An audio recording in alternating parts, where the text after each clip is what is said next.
Hey, what's going on, guys? And welcome back to Elloria's Descent into Chaos. We are here with our next episode, returning after the big night fight with the Soul Reaver ghost ship.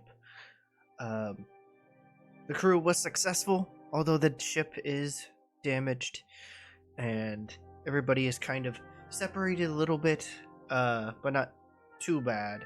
Helrond went off to his chariot with the rhino and is currently sleeping.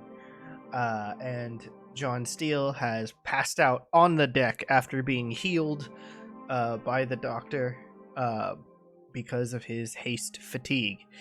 So currently, Arden is the only one who is up, as well as the rest of the crew of the Twilight Stream. So, we will now continue onward with that. We continue. Arden, you now see John is passed out in front of you on the deck, but he is healed.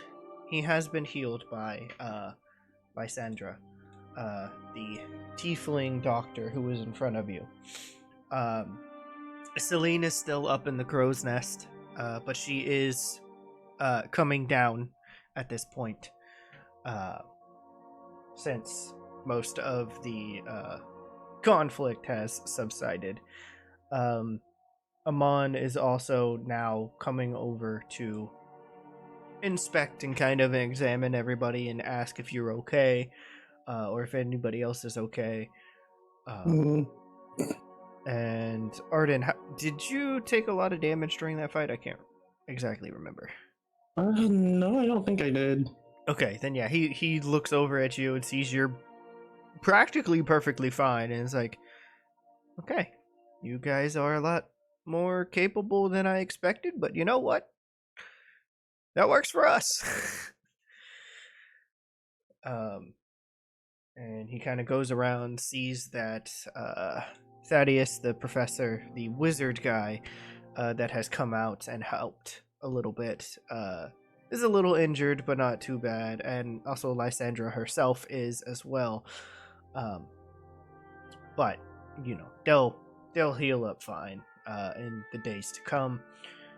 Then he from below deck, actually,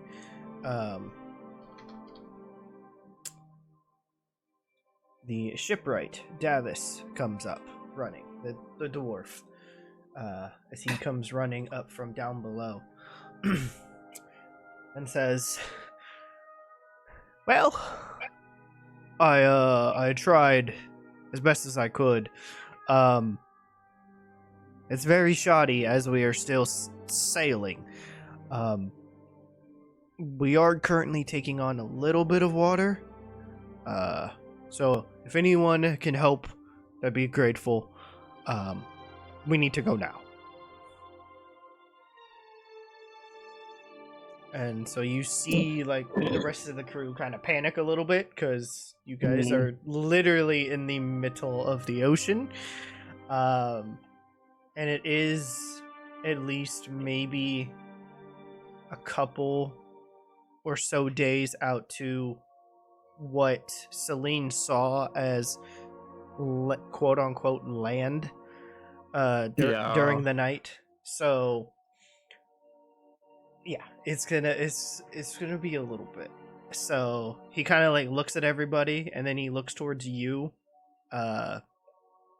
just because you're not part of the crew. You're one of the new people that are on board, but he knows a little bit of what you guys can do, because he heard, obviously, the commotion that was going on, but because he was too focused on trying to save the ship, he couldn't come help.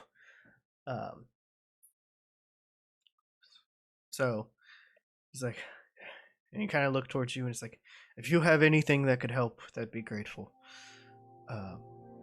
Got you. So I'll look over. Yeah. I'll tell him, I look over. I'm like, let me get him off the floor, off the deck, so then we can, get, the rest of this kind of dried up and junk. Yeah, sure. So where are you taking John? We're gonna take him back to, I guess, little private quarters back in I guess in the car in in the one car? of the rooms. Okay. Yeah, He's trying to fuck me. crazy. How much do you weigh, John? How much do you weigh? Probably about 205, maybe a buck 80. 205? Oh, yeah, that's fine. We got this. Maybe a buck 80.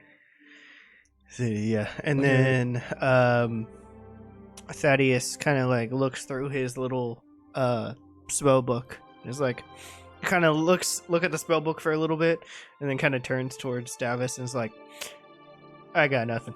Mine are mostly offensive and defensive spells. I don't have anything that will really help with this, so I'm out.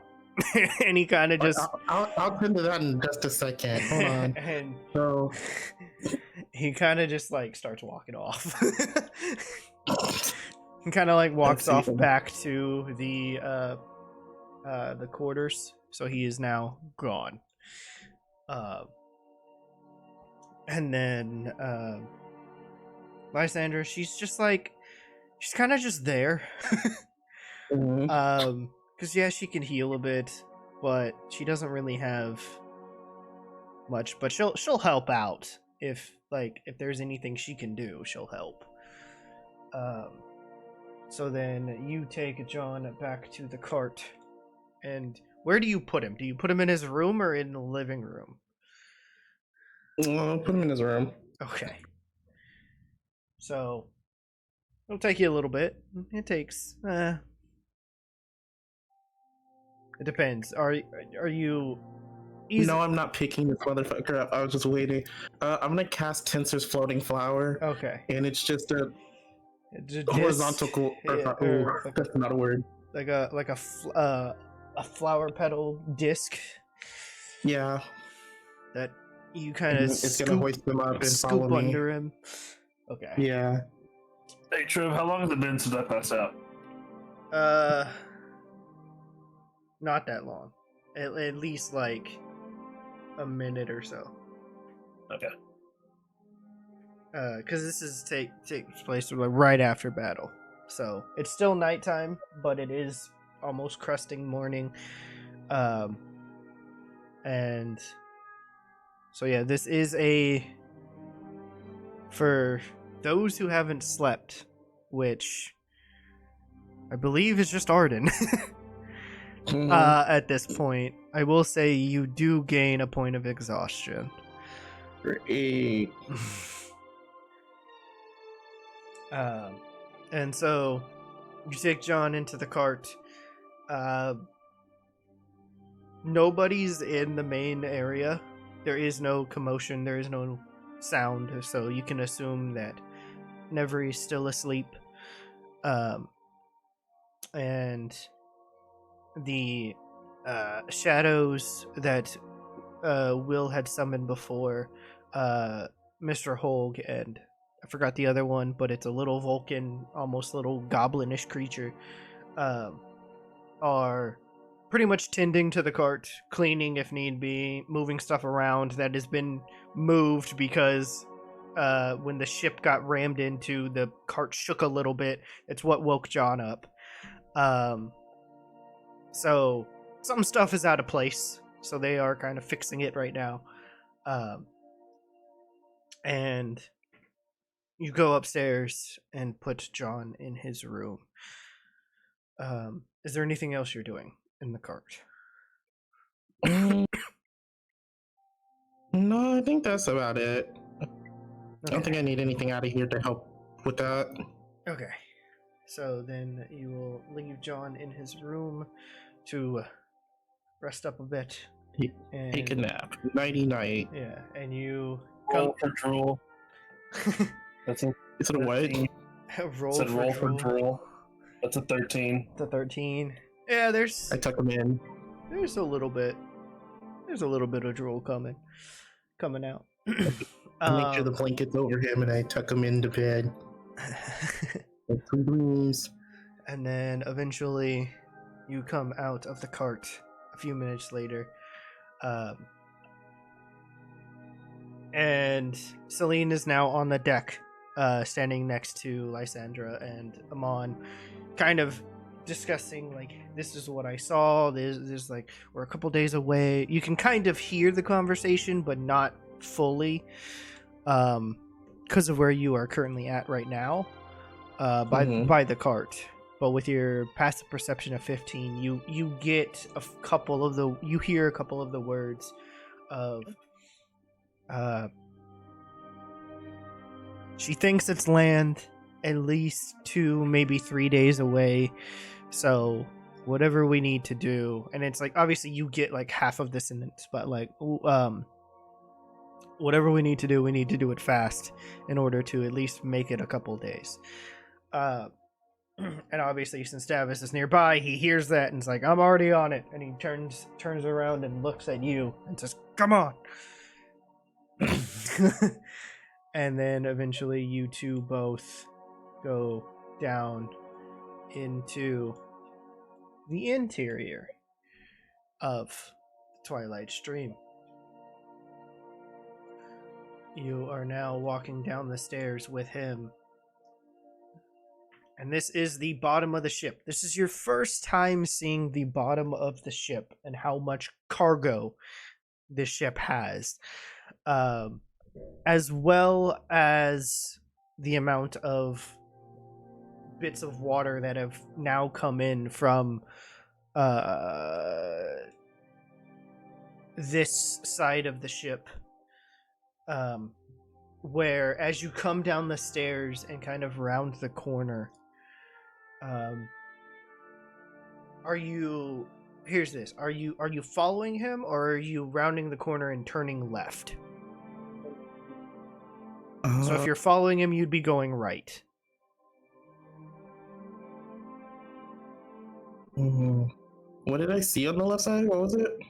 So you can't see it currently, but on the floor there's water. So most of the crates and stuff that is behind the stairs has now shifted to the other side of the ship. Okay. And so you can't see how big the hole is yet. So I'm asking, when you come down the stairs, are you going to turn to your left and go and separate and split apart from Davis, or are you going to follow him and go to the right? He invited us down here. I don't know what this place is. I'd probably stick close by him and just follow him. Okay. So you both now turn this.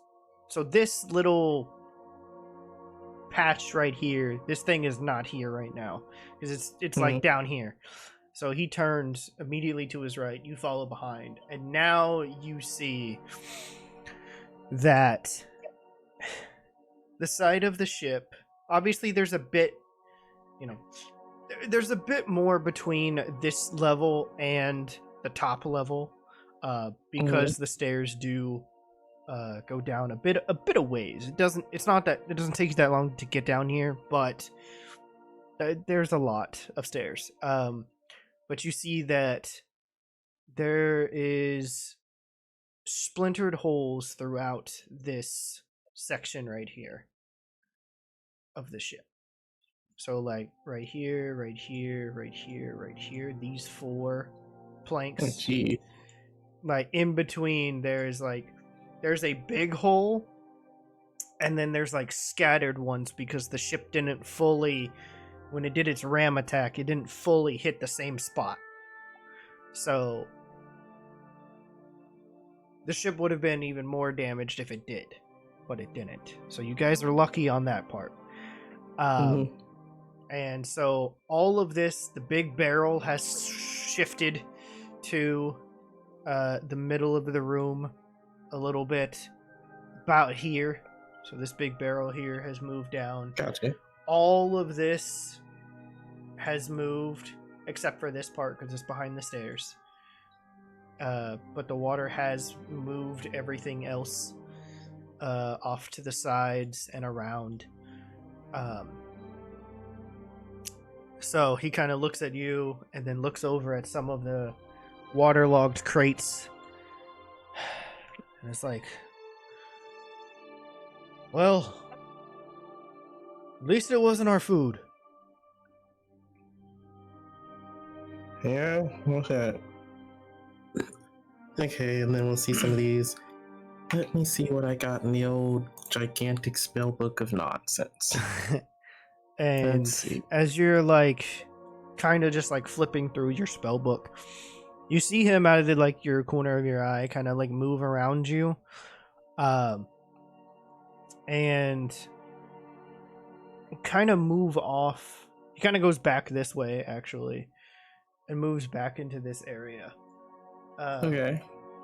And you see him start to collect some planks of like extra planks of wood and just a bunch of like some rope and some netting a little bit too, just to see if this will work. For the time being. So you see him leave for a bit, and then you see him come back with 2 nets, 2 things of rope that are about a total of 100 feet, so 50 feet each, and not enough planks to fill the hole. So you can assume that he's used most already during the fight, and now that it's been resplintered and broken again, that this is all you have left for wood to repair the ship for right now.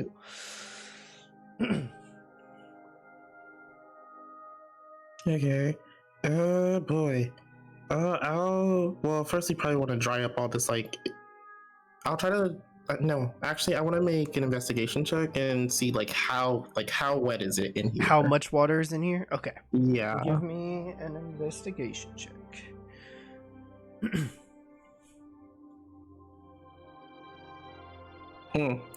11.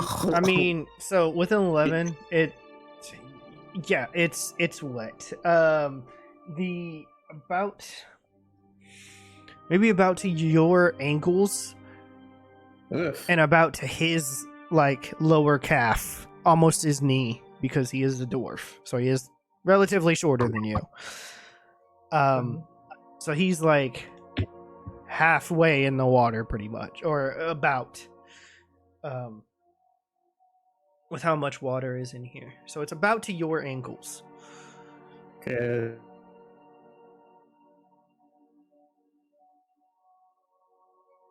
And so you see him kind of come back over and start to place boards along the way and try to like fix it long ways, and then try to tie as much of it up to where it holds, and then he kind of looks at all of the waterlogged crates that are back over here, and it's just like, well, since the stuff's mostly ruined, I'll just use the wood. And so it's a shoddy job at what he's doing currently, because half of the wood is completely soaked. That he's using rope and netting, which has holes in it. So, or netting that at least has a little bit of, leeway for stuff to get through. So there is still going to be a bit of water, at least when you're dealing with high waves and stuff like that coming in.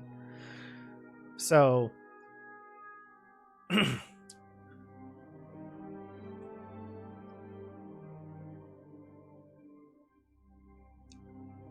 you have something that can seal up the entire thing.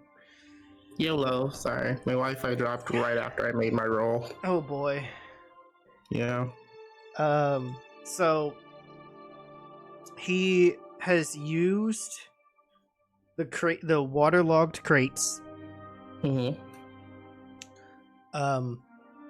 He's kind of, because it's all waterlogged and everything, he kind of just dumps everything out. And tries to use the waterlogged wood and the wood that he collected, as well as the netting and the rope. Now, it's a shoddy job because half of the wood is soaked.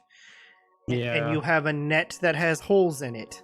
So when it becomes like high waves and stuff, water is still going to come in. But if you have anything that could help to maybe seal it completely, then he might not need to use the rope or the net. Even though it's mostly just to at this point, actually, he's using it to hold the waterlogged wood, since it's so soaked and it's very damp that if any big waves hit, it will probably damage it. So he's using the netting to hold those there, and the rope from one end to the other, which luckily it's 100 feet, which it probably doesn't reach that much anyway. A normal 50-foot rope probably works. But he's using as much as what he can in this time frame. As you are seeing, like, the ship's still moving, so you're seeing the water move past, and some come into the ship as well. So let me see. I mean, hey, I got vines.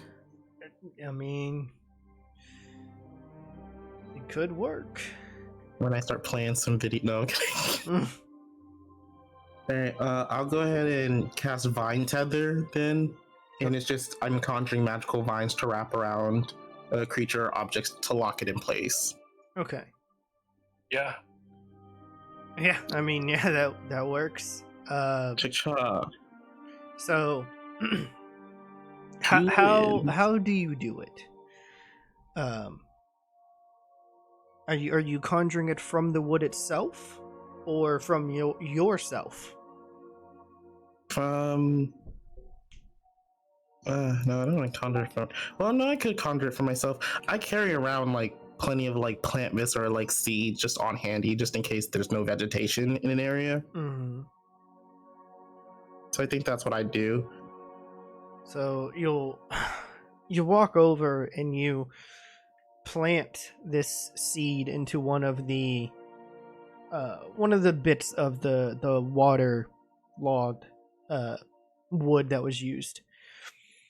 You cast Vine Tether, and from it, vines start to sprout through and latch onto each piece of wood, as well as the normal planks of wood as well, and start to tighten and firmly grasp it as they kind of move and shift in a way to where now there is less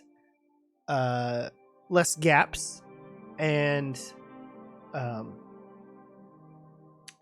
the netting is a little bit looser now. It's not as tied taut near the wood. So with that, Davis kind of stands back a bit and sees you do this. It's like, huh? Yeah. I mean, like, where's the next hole? That's one way to do it, I guess. And he kind of looks over, like when you ask if there's like another hole or anything, he kind of like looks around. Let me see, what is his perception?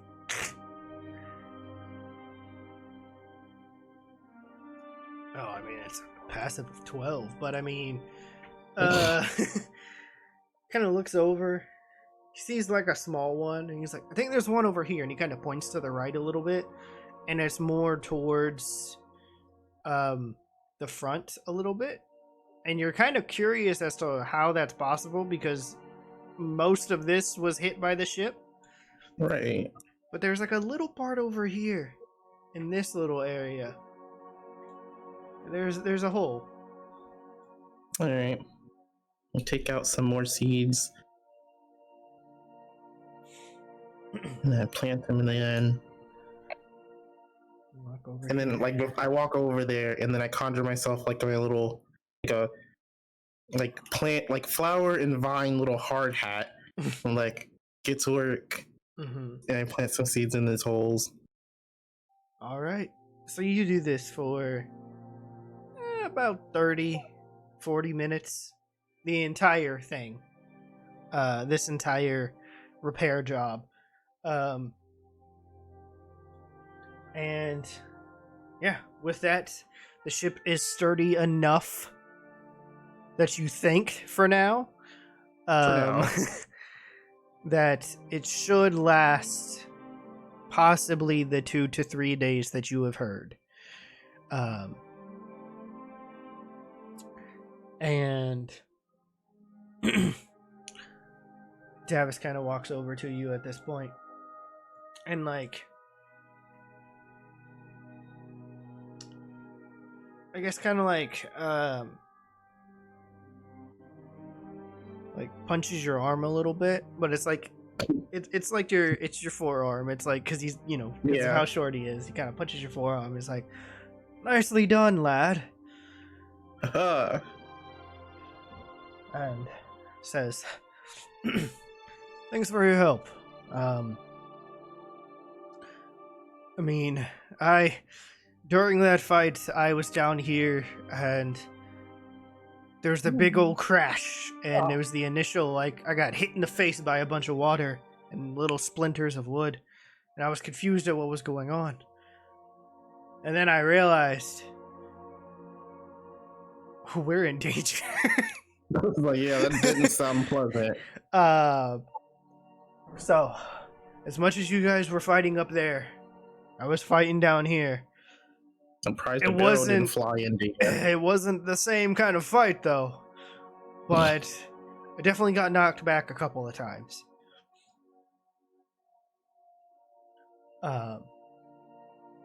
And says, well, I guess that's it for now. I'll stay down here for a bit and check on some things, and I'll meet you up top. And you kind of see him now because like everything's, like I said, everything is now shifted. So he is now going through stuff, dumping out some crates and some of the supplies, and starting to do this. So the day is now yours. You can stay down here and look through stuff as well, or go up and talk to the rest of the crew. Go up there, meet some new friends. All right. So you now head back upstairs to the main deck.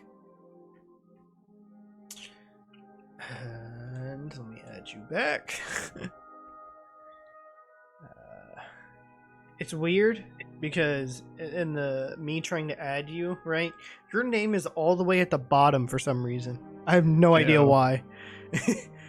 So you start coming up the stairs, and now everybody is kind of shifted. Amon is now back at the helm because the ship was kind of going off course a little bit while you guys were repairing. And Lysandra has seemed to disappear from view. You have no idea where she is. And Selene is now currently still standing on the deck. Kind of off to the side here, surveying how much damage was done to this part of the ship. Yeah, fair enough. And then she kind of like, by the time you come up, right, she is looking over and seeing the repair job you guys did. And and she hears you start walking up the stairs, and turns around and goes, "Well, we should last." So it's She's like, very- this should be all right. She's very skeptical about it.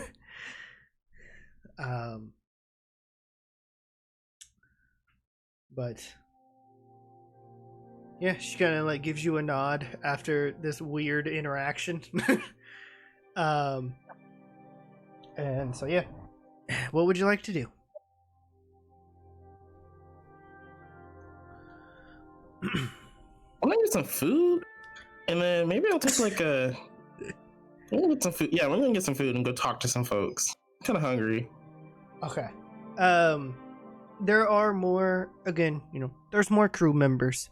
But obviously there are only a few big named ones. So like some of the other like deckhands or whatever will go around and like they're currently like either making food or getting some food from down below. So like while you were also down there with Davis, some of them were like running back and forth trying to get some food from the back of the ship. If you noticed on that yeah, the food is secure. So you can ask anybody, and like as you're passing by, as you get to like about right here, and they're like, "Oh yeah, here," and they just like hand you some food. Some of it's fish. I want a bunch of fish. It's kind of like a stew. All right. And then there are like some bits of fish as well, like full like fish, on like skewers. Hell yeah, where are those shrimp skewers at? And the one was like, "Oh, I think over here," and it kind of like reaches over, and you kind of I need at least 8. You kind of see. Actually, give me a perception check.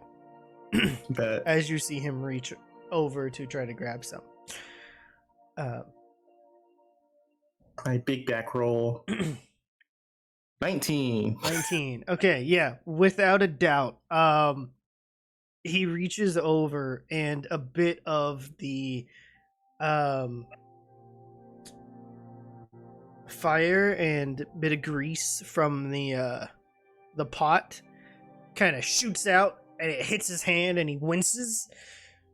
Oh, no. But he has successfully grabbed the shrimp skewers for you.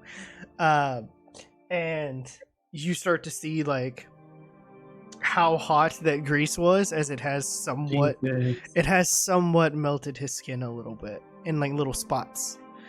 Oh no. I'll take him off his hands and I'm like, here, and I hand him an aloe like stem, like, here, rub that on there. Okay. That should help back. That was painful. He's like halfway like through the pain. He's just like, thanks, and starts applying it. So who are you going to talk to? All right, let's see. So I'm gonna walk around eating my shrimp skewers. Let me go check on the Pandox. I'm gonna just check in on her. So let's go check on the Pandox first. All right.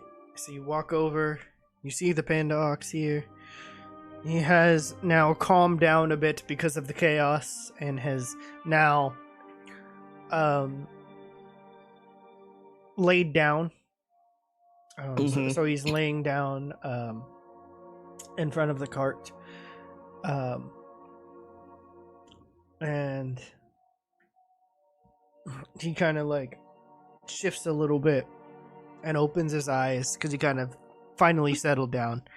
And he opens his eyes and he looks up at you. Like, you good, bro?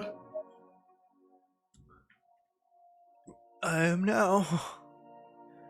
Oh, Although, okay. I want to say currently, you're not doing speak with animals or anything, so you just hear It's okay. I have like half a mouthful of shrimp, so it's fine. Yeah. Pause. Good shrimp. Good stuff right here. Yeah. And let's see. I think at this point too, you kind of see Selene kind of walk over, and she's kind of fascinated by this creature.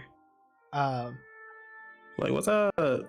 And you see her kind of like pet him a little bit, and then reach in her bag and pulls out a bamboo stick. Oh yeah.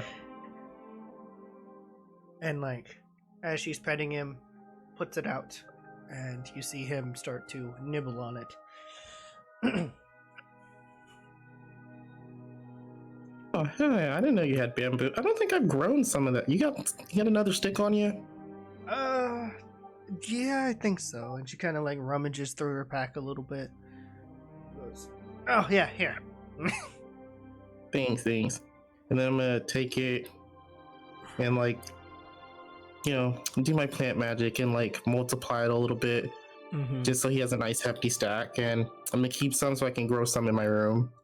Okay. You kind of leave the small little like pile by him. And so because he's nibbling on the one that Selene has, you see him like as you like place the little pile, so that way they don't like roll away. You see him move his arm and cover him. Yeah.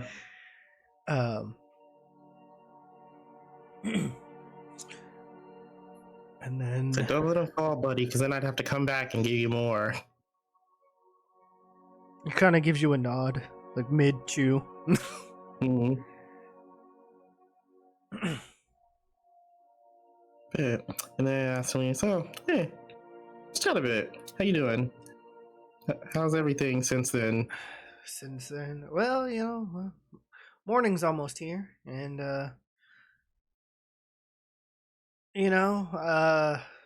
we've dealt with pirates before, just because we're mostly a merchant ship, but at the same time, pirates can come out from anywhere, and let's just say the ghost ship kind.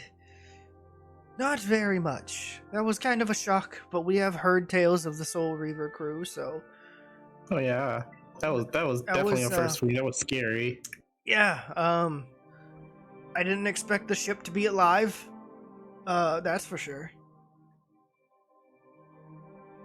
Just ugh. Those guys were looking all dead and junky. You kind of just see Arden like wince a little, like ugh. Mm-hmm.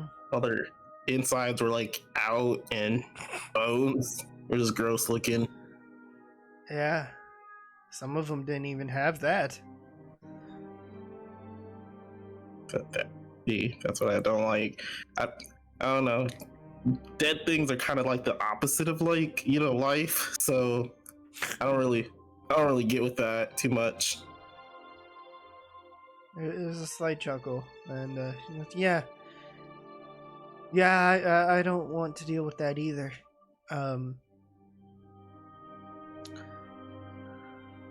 It's a good thing we haven't had to deal with zombies or ghouls. Hey, knock on wood. We're still on the ship. We never know what we might encounter. The next time I see a zombie, I swear I'm gonna think of you. She has a puzzle. She has a puzzled look. Is like, thanks. I'm just saying, if I see any more undead things, I'm blaming you. And I kind of give like a light chuckle, like a wink, wink, like a nudge, nudge. All right, fair. So, what are you doing? Ain't nothing. I'm just walking around, enjoying the nice breeze, eating shrimp, and I kind of like take a small bite. Because I'm in front of company now, so I'm taking modest bites out of the shrimp. I'm like, yeah, you'll have pretty good food here. As you're kind of like eating the shrimp and like somewhat examining the skewers, you notice that some are bigger than the other.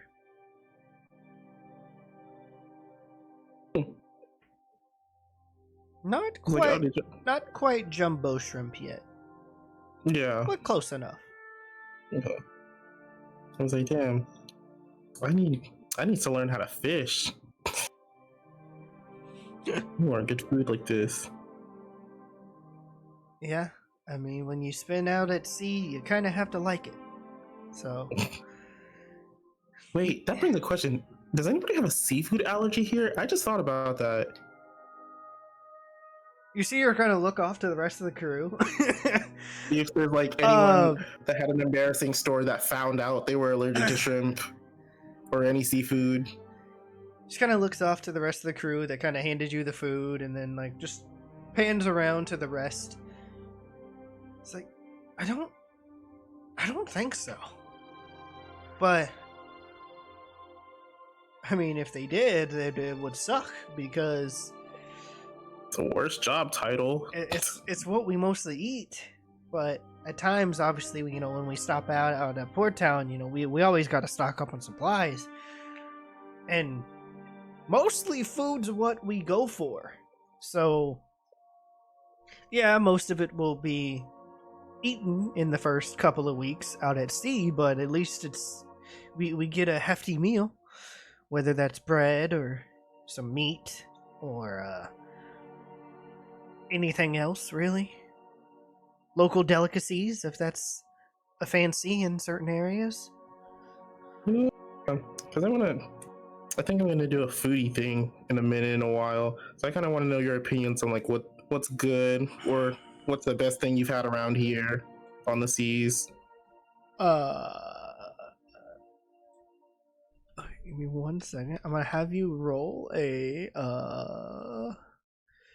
Bet. I think it might be a D20, but it's just to see.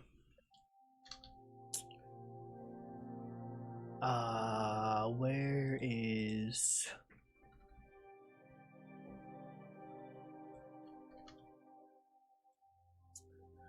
Here we go. Okay. I'm gonna have you do a couple rolls because it's for certain rarities. All right, bet. So, roll me a D10.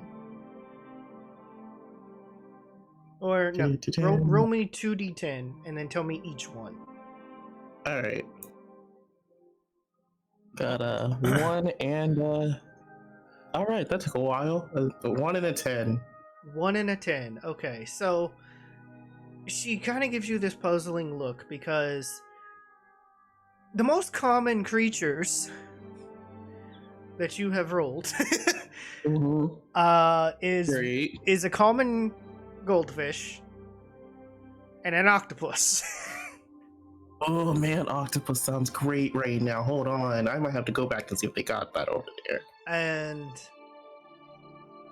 she goes, well, we kind of don't really eat the goldfish just because it's goldfish. It's so small and it doesn't really sustain us. The octopus, on the other hand, it can be used for multiple things. So there's that. I got you. Roll me another 2d10s. Okay.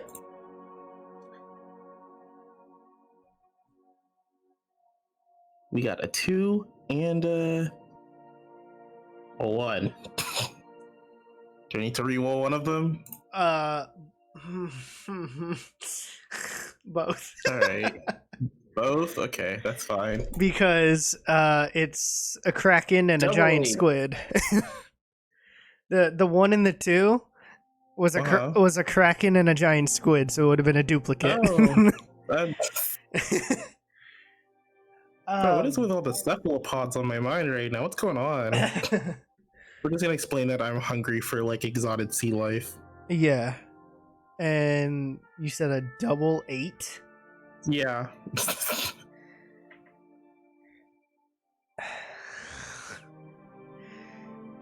Well, they're kind of rare sea creatures, but we don't really necessarily eat them Okay.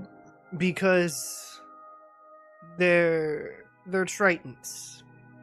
They're humanoid aquatic creatures with the abilities to control water.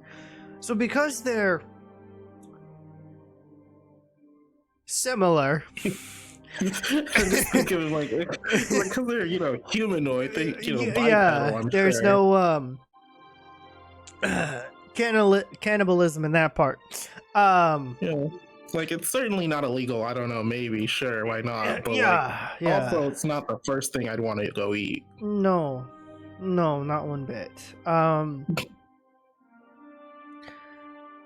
The other things would be the mantis shrimp. Got you. You as she says the mantis shrimp, you kind of look down at the shrimp that you're eating, and you can't tell which one it is, if it's the big one or the small one, or the very small one. Like, ooh.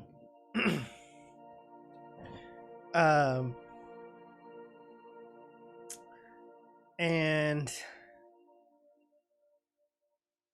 then the last one she'll kind of give you as a little freebie is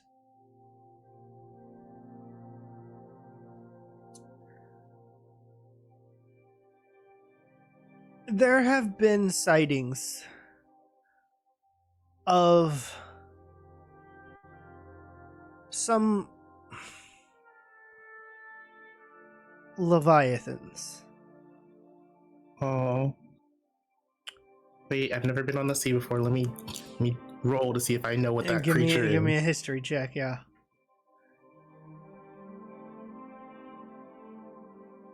There we go. +9 in history. Well, if I fuck it. 21. I mean, I would also say it'd probably be a disadvantage because you don't know what it is. Oh, that's true. All right, let's try again. Or you're not too sure, I guess. Wow. 21 or 11. Got it. 21 and 11? Heard. All right. For the 11. Well, I'm taking the 11. Yep. All right. So you give her a puzzling look when she mentions the Leviathan. And she goes, well, they're said to be mythical creatures that guard either sunken treasures or some of them might even embody chaos and destruction. Oh. But also some might hold a more peaceful-ish deity type for certain locations. Are they pretty? I haven't actually seen one, but from what I've heard is they are very long. They are serpent-like. Some are serpent-like. Some are dragon-like. And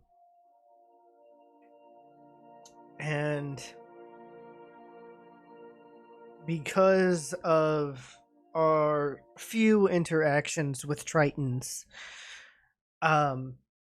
we have heard that some of them are blessed as like gods or deities. Some of them are, however, whale-shaped too. So some are a little more docile than others. Okay. So I guess it depends on their shape.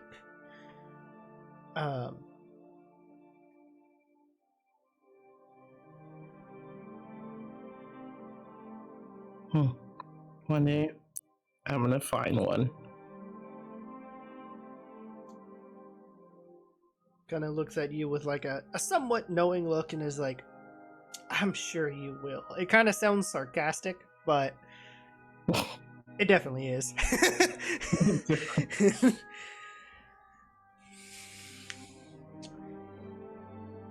was like, I don't imagine they'll taste good, but they're pretty. I don't know, but you'd be surprised at how many sea creatures actually taste fairly good.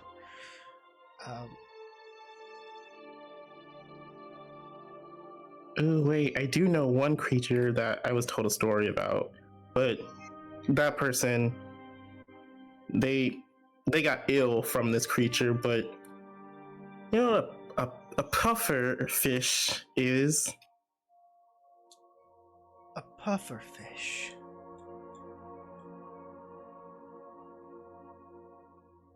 I'm glad you asked. Oh boy, I sense an adventure coming. I want pufferfish meat. You want pufferfish meat? Yeah. Goes, well? She walks over to the middle mast area, grabs a fishing rod, Oh my god, we get to go fishing! Let's go. and Let's casts go. the line. She casts the line, and then now you're kind of just sitting here waiting. And how we're gonna do this Bet. is roll a d20. Got you. However many times you think you would like to do this, or how many We'll times start. you want her to cast, or We'll start with a good 3. a good 3.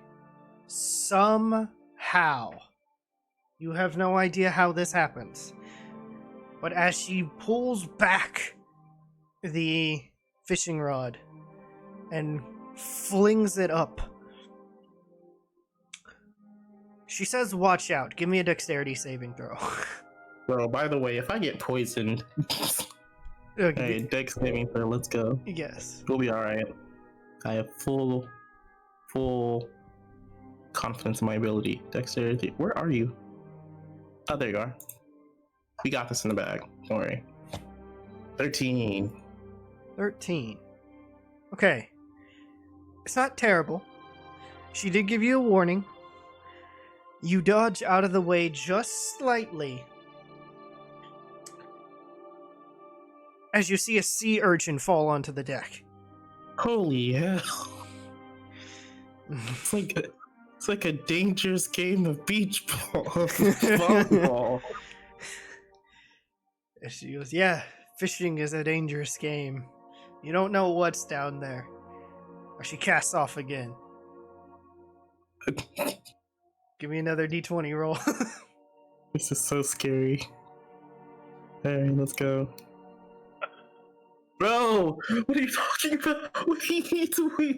Wait. What is it? No, bro. Oh, nat 1. With a nat 1,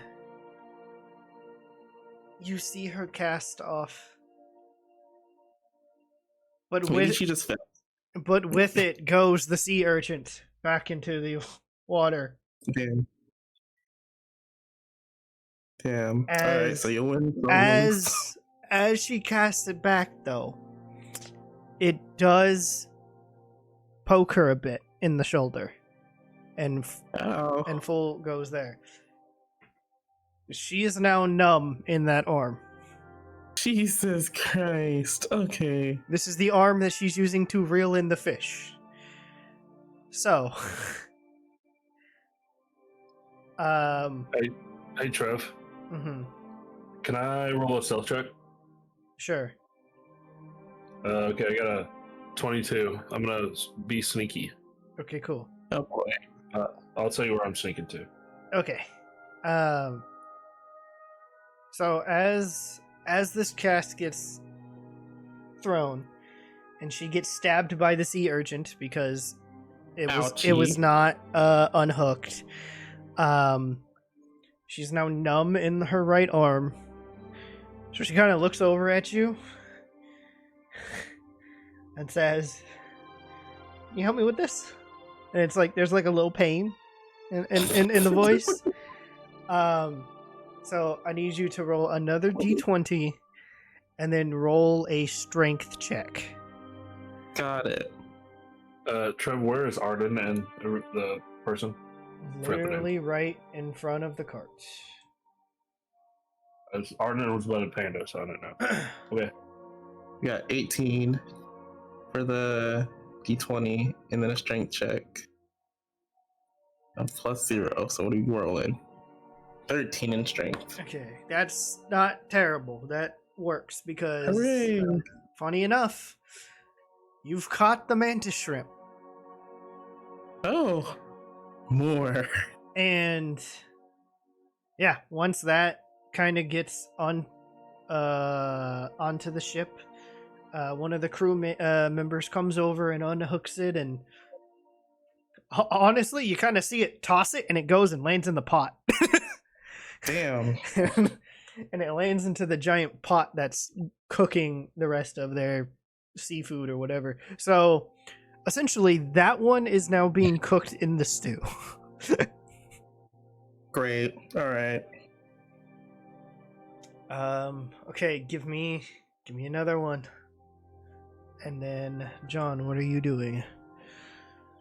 Oh yeah, I'm just gonna move to this pile of stuff and kind of find a comfortable place to sit and watch this unfold Okay. while lightly 15 smoking. on the d20. All right. Give me a strength check.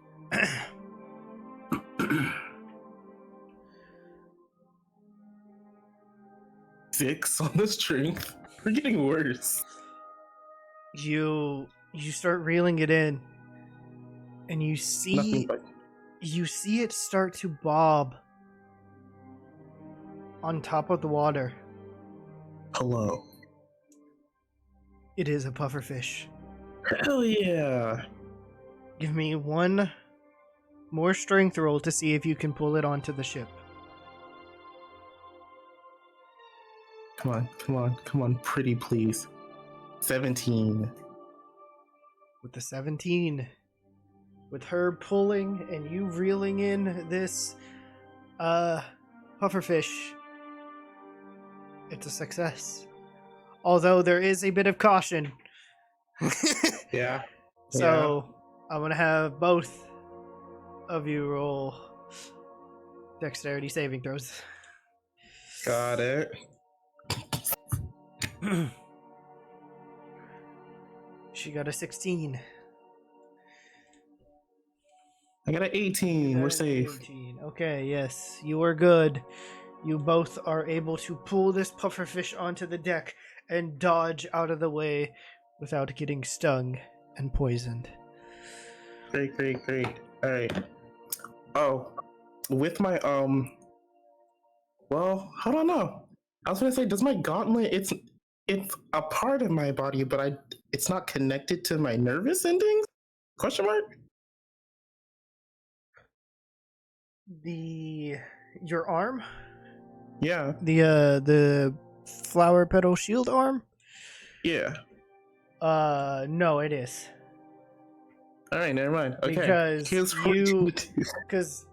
so here, give me a history check. Oh boy. According to my lexicon of the lost, Uh-huh. that's 12. I'll say with advantage because it is your own body. Yeah. I'll let you roll again. Oh yeah. I know my stuff like the back of my hand. No, the fuck. A 13, cool. Yeah, it's enough. You recall back towards the beginning of your adventure. Not too far into the prologue, at least. Right. Back into the first couple of sessions of being locked up in the Clockwork Tower. Mm-hmm. You remember that your arm has been severed, but you remembered that in your gear, or on your person actually, so you were able to hide it from whoever captured you. I'm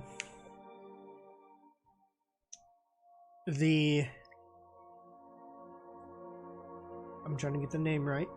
The Blooming Guard It is Got a it. seed that you had to plant into your flesh. So you had to jam it into where your bone and Oh, yeah, that's right. insides are, and then it started to sprout and grow.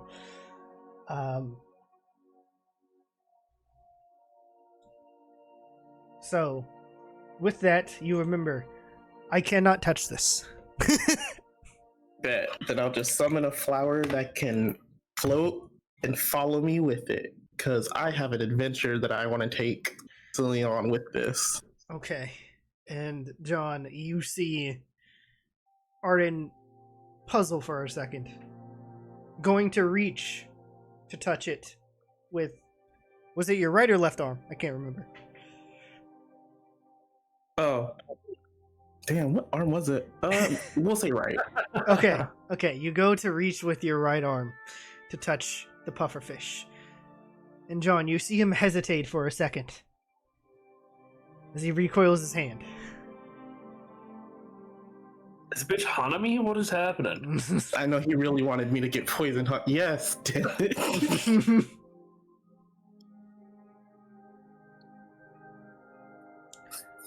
And Might as well just become hot. Oh, give me a What's- sec. Alright. So John, what are you doing in this moment? Seeing this take place? Is it? You're it's not off character for Arden, right? So no. It's It's no shock to me. you see Arden kind of perform and conjure the flower petal disc, which you were passed out, but you kind of understand that this is probably what helped moved you. As you woke up in the cart. Just literally haunted me, bro, from JJK. And you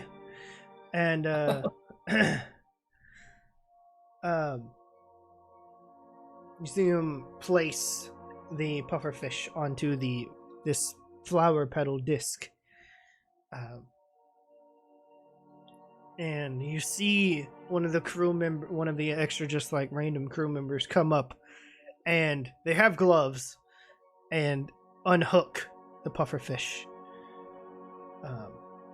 So it is now sitting on this disc, and as I would say, it would be flopping around, which it would be. Okay.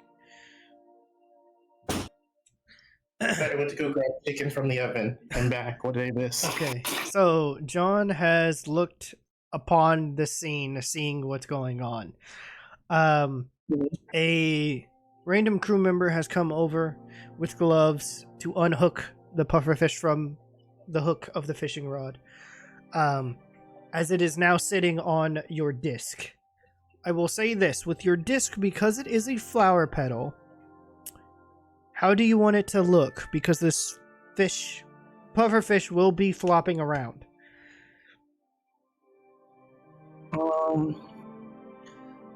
We'll actually do it as a tulip, like a giant tulip. That way, if it's flopping around, but it's flopping inside of the flower itself.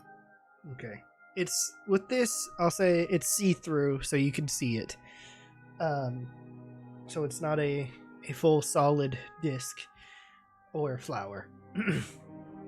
Sure.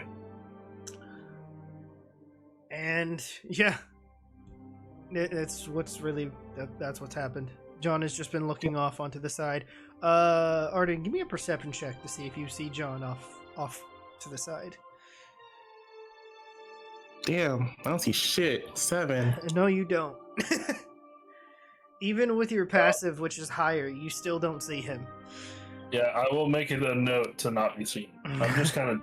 All right. Before I can have my head. Fuck to you. notes, but All right, and then I did roll that for my stealth at 17.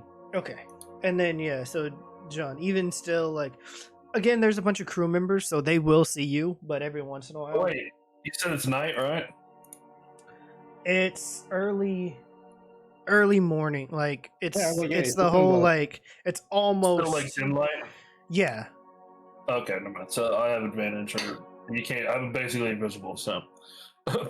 Okay, Because of my shadow art cloak, whenever I'm in dim light, I'm basically invisible. Okay. And then yeah, every once in a while, like a crew member will like bump into you. Just because you're like, even though you're hiding off to the side, like they're still moving at a fast pace, and some of them kind of trip and fall, and just, what was that? And kind of carry on with their day. Well, I am sitting. I made like a little smoke couch in this whatever this crap is right there. Well, I know. I'm just saying, like somebody will like trip over your foot or something, and right. So yeah, Arden. What are you doing now with the pufferfish? Oh, there it is. Okay, so here's what we're gonna do. First of all, I'm gonna look at something like so. I want to thank you for this adventure because this was really fun, and now I can say that I fished because I've never fished before. You did good.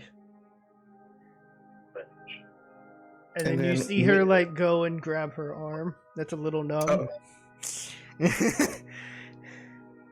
oh yeah, that He goes, I'm gonna go see Lysandra now. okay. No worries. And you see her like as you're so like she's still listening to you, but as she starts to walk over, she puts the fishing rod down back by the mast, and then starts to head this way. But on the way there, I want to talk to her. I'm like, after we get that healed up, I want to invite you to have a wonderful seafood dinner with me if you aren't doing anything. Because I've heard that this pufferfish is also like quite a delicacy if prepared correctly, so we won't have to worry about any more mishaps. I would hope not. So, just hope that the preparation is done right. Don't worry. I have full confidence in that we won't get poisoned. And I give her a wink. But not like a worrying wink, like a good wink. A good wink, okay. Damn it, I wanted to do something so funny, but I'll leave it. As she kind of gives you a nod and starts walking off, she goes into here and disappears. Got it. Yeah, that would have been hilarious. I was gonna cast silence on Arden, so she would have just been like talking, but what did she say? You're hellish for that. That should have been funny. All right, Arden, what are you doing now? Hey, so we're gonna go find the most capable person in that kitchen. We're gonna have a combo with them. Oh, and would John have heard that? I know I'm not too far away, but I guess yeah. Give me a perception check. Okay. Here it is. That is a 21. A 21. Yes, you would have heard the entire conversation. W.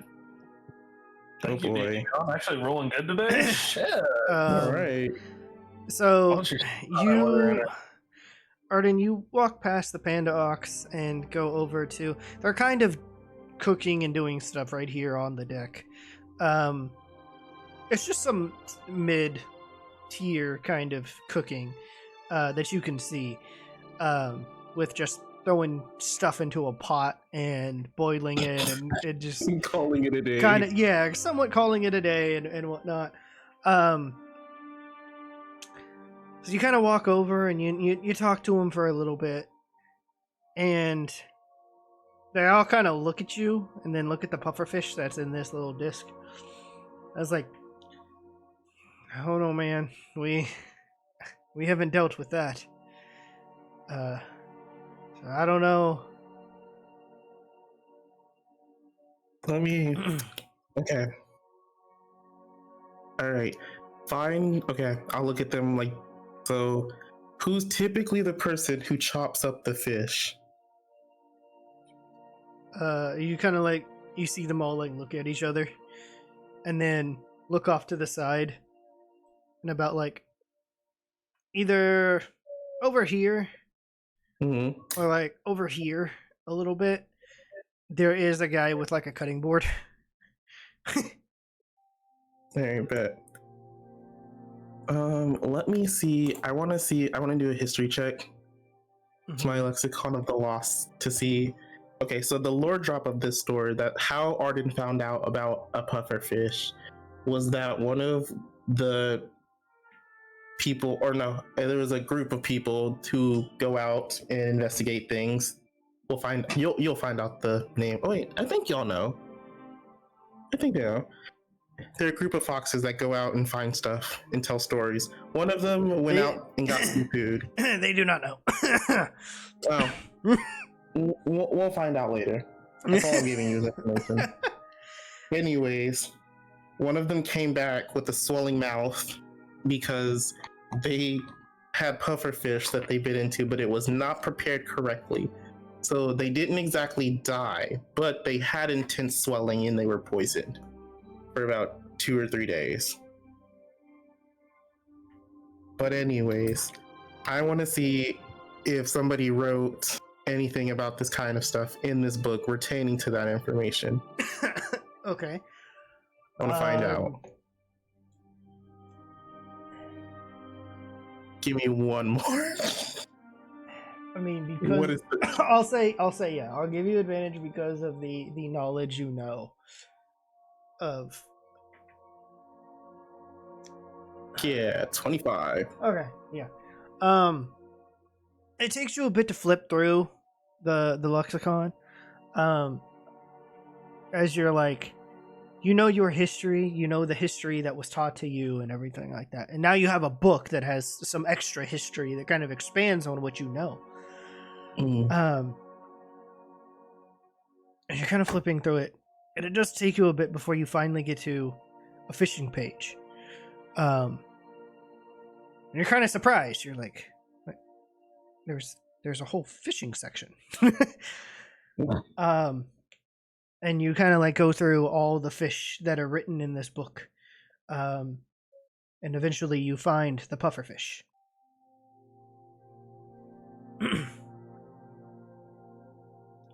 And you start to like look at it, and some of them do have pictures. Some of it's kind of like one page is like the table of contents of each section. Got it. So you find the pufferfish, see it's on this page, you flip to it, and then you actually see the diagram on how to do it. But there are many steps to it, to where it has to be done by multiple people. So one person has to cut into it. Another person has to kind of separate all the parts. And like it's one of those, like, you have to be very careful because any wrong moves on a pufferfish will poison you.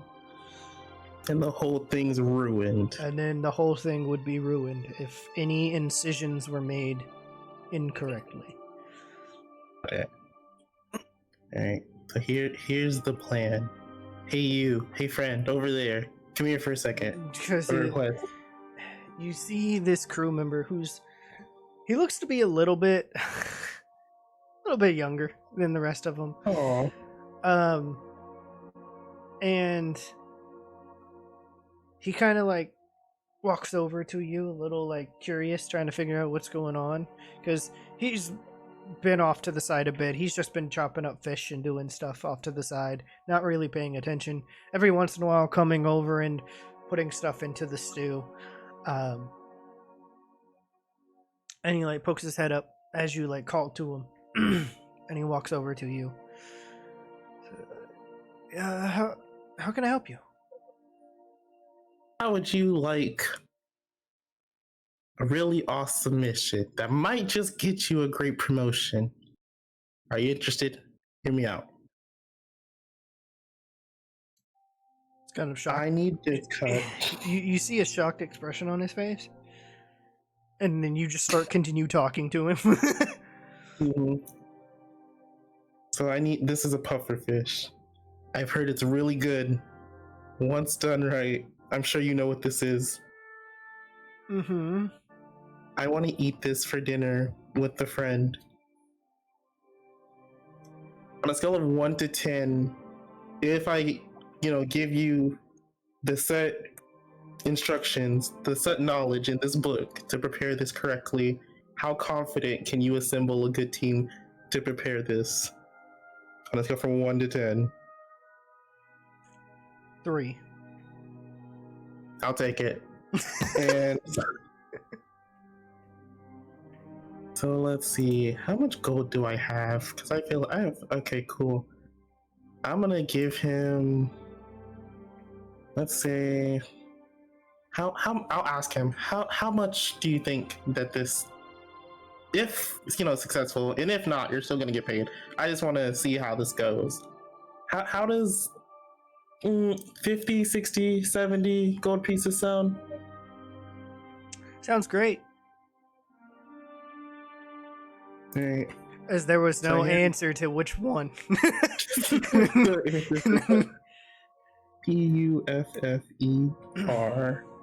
PUFFERI. Okay, cool. All right, cool. We're gonna hand him 75 gold pieces. Okay. That sounds like a cool number. And then, all right. So wait a minute. You need multiple people. Okay. Split the 25 between each other. At this point, it is probably 7, 8ish in the morning. So the sun is now rising a bit more. John, from your current location, the sun will start to shine on you in a couple of minutes. Sorry. And you hear movement, or you hear some movement behind you, Arden. All right. And it is the door to the cart opening. Hello? As you turn, Hello, I think they're trying to do shit. you turn around and you see Nevri. Aww. Hi, Nevri. I yell at her. She's like, Hi, Nevri. she's somewhat like still waking up a little bit, but this time she's not preparing food or anything. So you can definitely tell she slept a little bit longer than she should have, or than she normally does. And so she comes out, and she's curious. So she kind of runs over to you. I was like, what's going on, Arden? Oh, hey, Nevri. Me and my friend caught a pufferfish today, and we're gonna eat it for dinner tonight. And I'm seeing if anybody wants to help. She kind of looks at you. She looks at the pufferfish. She looks at the crew. And she looks back at you and goes, "You know I'm a cook, right?" I thought that I would give them a chance, but I he can said help that he has a confidence level of 3. He has a confidence. You see her go, he has a confidence level of 3? And she like looks at him, and he's not much older She's than like- she is. It's like, how are you employed? Who hired you? So he's not much older than she is, and she's like 15. So I love that.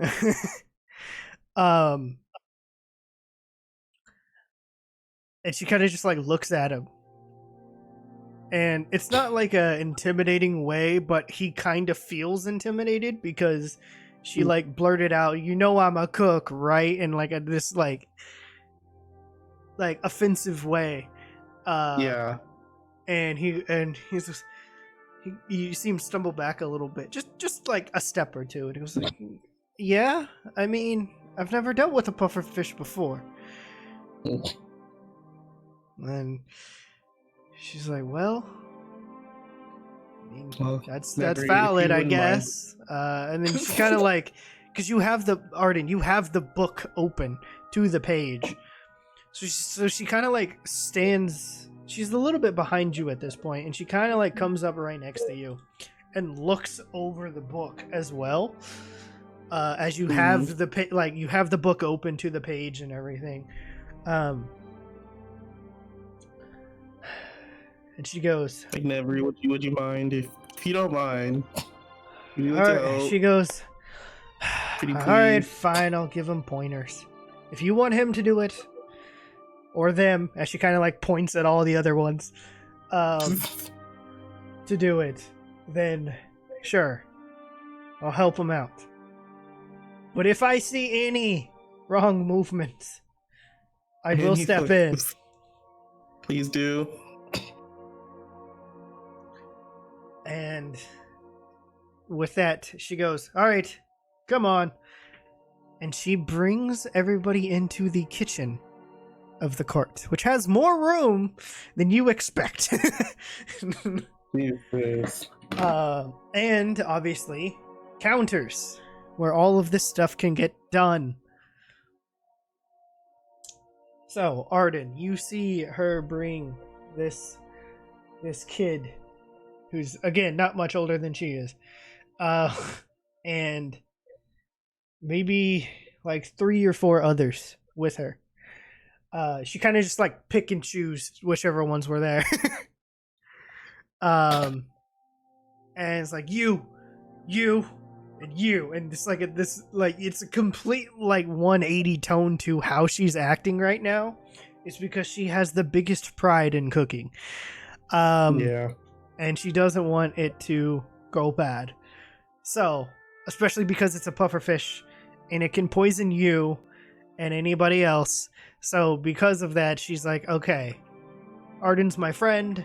I'm not going to have him get poisoned. And whoever else is eating this, I don't want them to get poisoned either.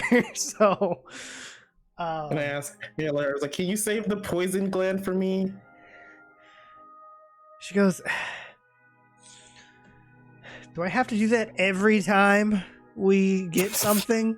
As you asked, I'll say this, you've asked her before on one of these random times where you've gotten some weird, either like poisonous mushrooms or fungus or whatever, and like some other like either like a poisonous frog or something like that you caught in the forest one time while you guys were traveling.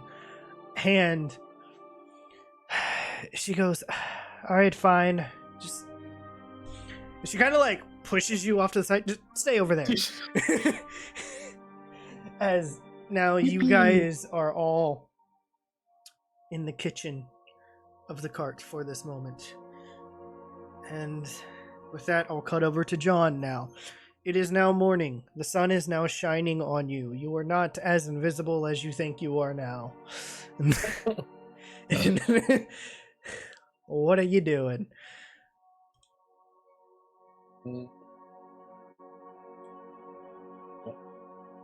Hey, rolling a self check, 23. Oh my. Disadvantage, daylight. It didn't make me invisible, but it just gives me advantage. So well, I was rolling without it anyway. But yeah, no, I'm just gonna be chilling here, kind of watch the sunset, smoke some of my pipe weed, and just chill. Honestly, nobody really knows I'm here. Sure, a couple people will see me, but yeah, I'm big chilling. All right. I'm like Gandalf on a cart ride into the Shire right now. Yeah, you're just chilling. Big chilling. Yeah, I'll say you're at this point you're probably hearing some like heavy snores off to the right a little bit. You could probably assume it's Elrin. Oh, yeah.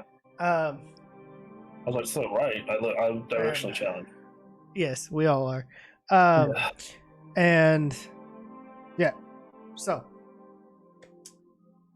with you just chilling here, and Arden and Nevri and the cooks are doing whatever, some time passes. A couple more hours go by. So it's now 9, close to 10ish in the morning.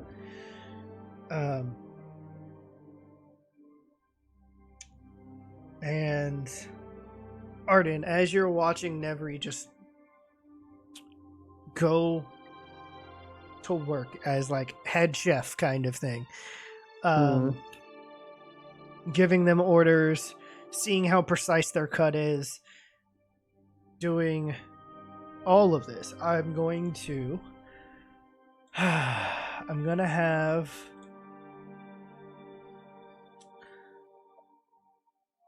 because it's technically her, so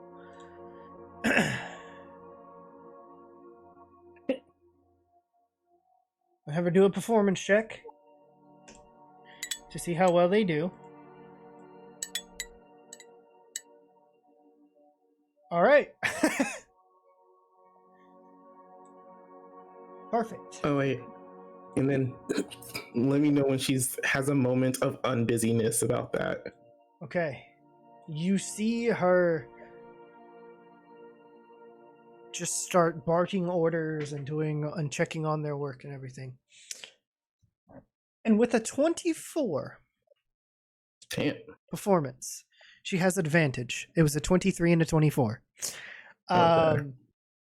They still passed. So,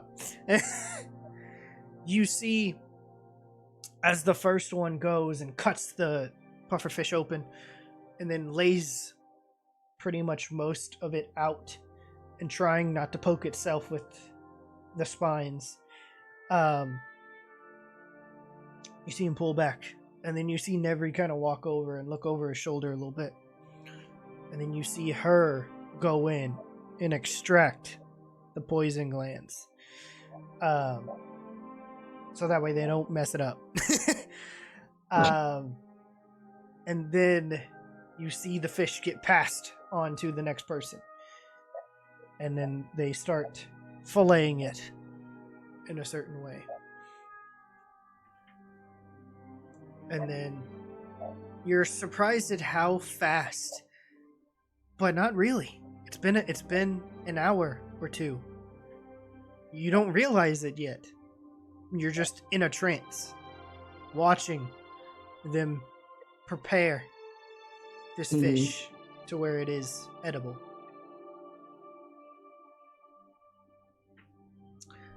And at that point, it is 10:30. And Nevri is done barking orders and letting them prepare and move the extra bits of pufferfish off into like a trash can and whatnot. And she comes and walks over to you.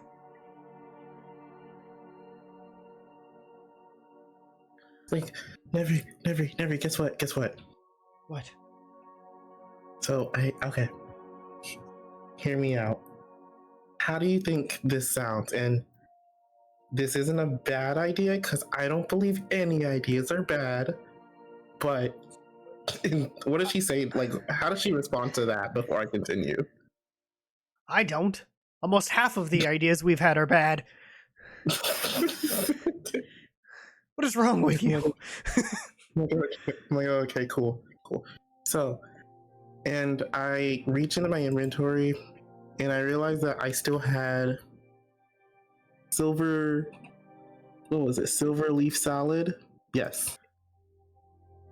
And do you pull this out? yes.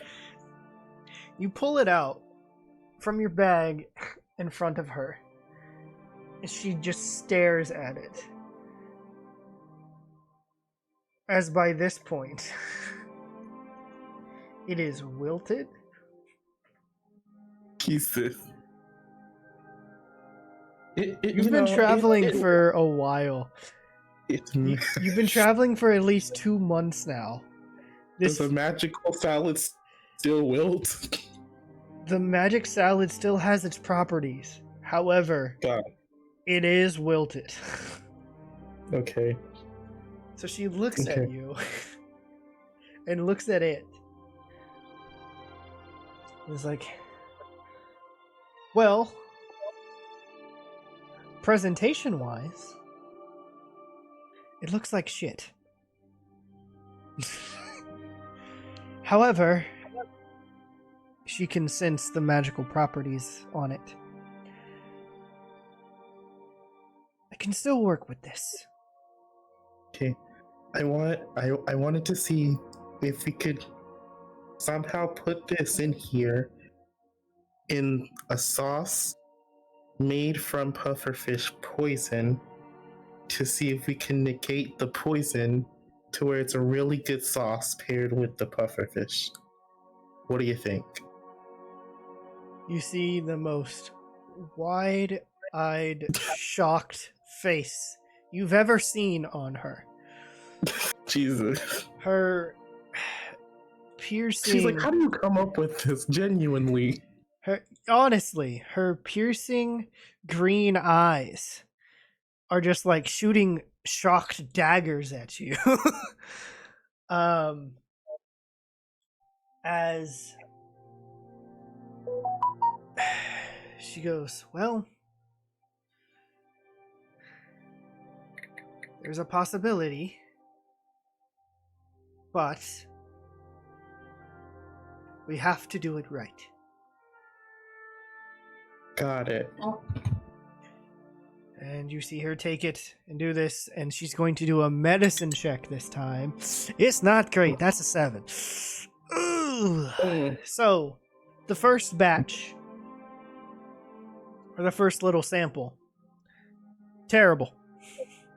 You can see the poison emanating from it. Ooh. Next one is better. That's a 22. It goes a lot better than you expect, and she expects. Seeing the amount that was poured into the first one, you can definitely tell that there was a lot more. With this one, she kind of uses a little bit of both to where it's like an even amount. But then at the last very bit, she does like a little sprinkle of little extra of the salad to get a little bit of like a garnish on it. Got it. On the sauce. And you see as the first one has more of the green poisony color and somewhat texture. You see that this one is more smooth and a slightly like a lime greenish color. Ooh.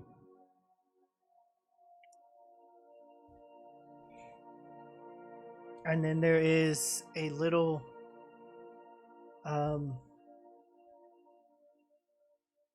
give me a nature check. Got it. Oh, you fell on that one, pal. Why would you say that? Dirty 20. Fuck you. A dirty 20. It'd be so funny if you did, though. With a dirty 20, you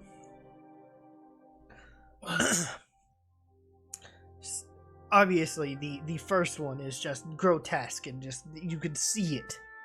Mm-hmm. It can be used for something else later, but you look at this other one, this new one, this almost fine concoction of ingredients. You get a little whiff, a little scent. Mm-hmm. There's like a little sweet scent to it. And then at the very end, as it passes through your nostrils, it gets a little spicy, and a little tingly in your nose.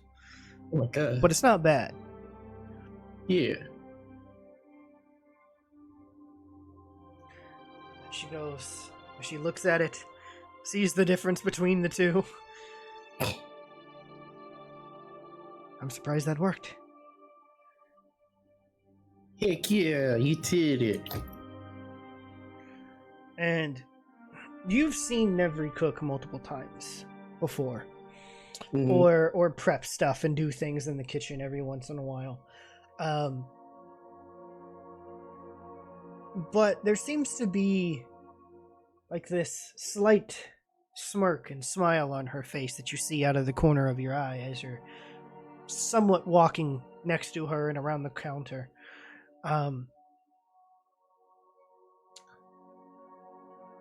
And by seeing this, you can see that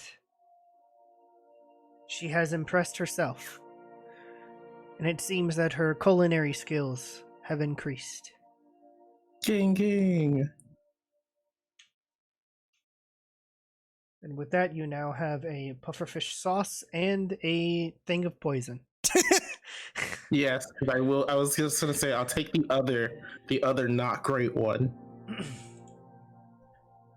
Let me add that to my pufferfish poison custom item. Mm-hmm. Don't worry, that's gonna all of these horrendous things are gonna come full circle. Trust in the process.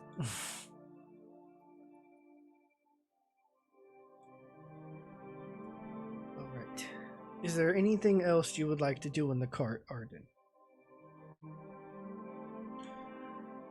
Anybody or anything you want to check up on?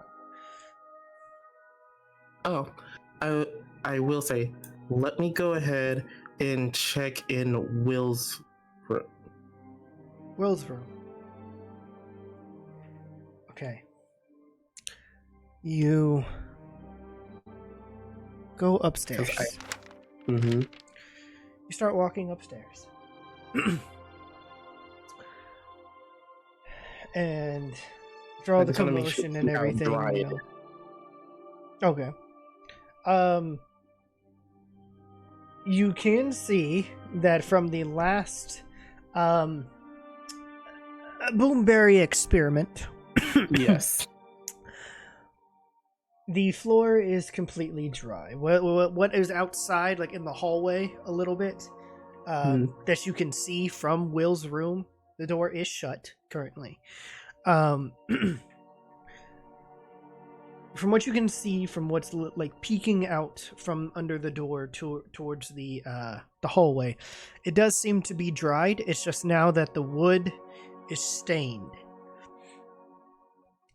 like a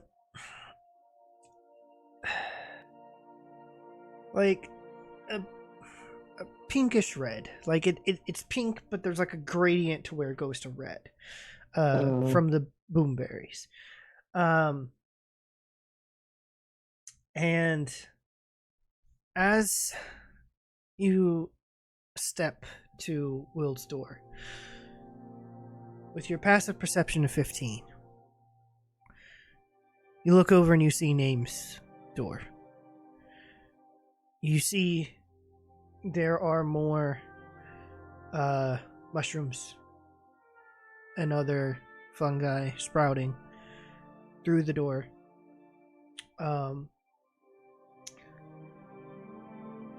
Depending on how the hallway is, if it's lit by lanterns or not, there is some faint glowing mushrooms that appear. And you can see there is somehow a slight little gap under the door where you see more light coming from inside. Assuming it is more glowing mushrooms. Mm-hmm.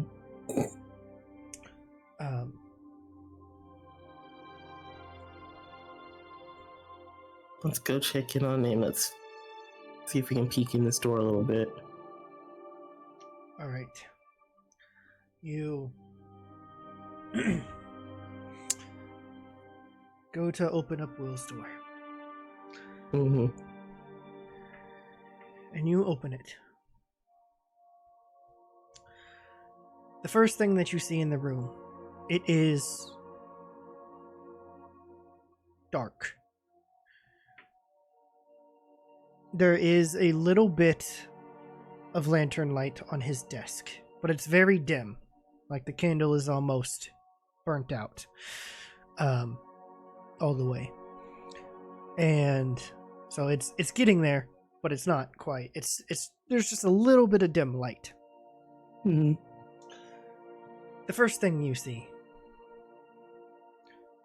is that Will is not in the bed.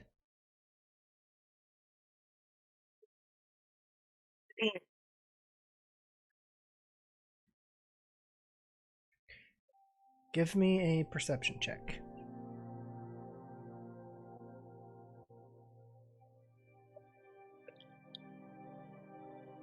$15. Okay. With the 15, you look around the room and you can somewhat see with a little bit of dim light from this lantern his galaxy body on the floor. But what you don't see is there's a shifting shadow. Slightly. It catches your eye just a little bit. As you see Will's body look to be like it's being picked up.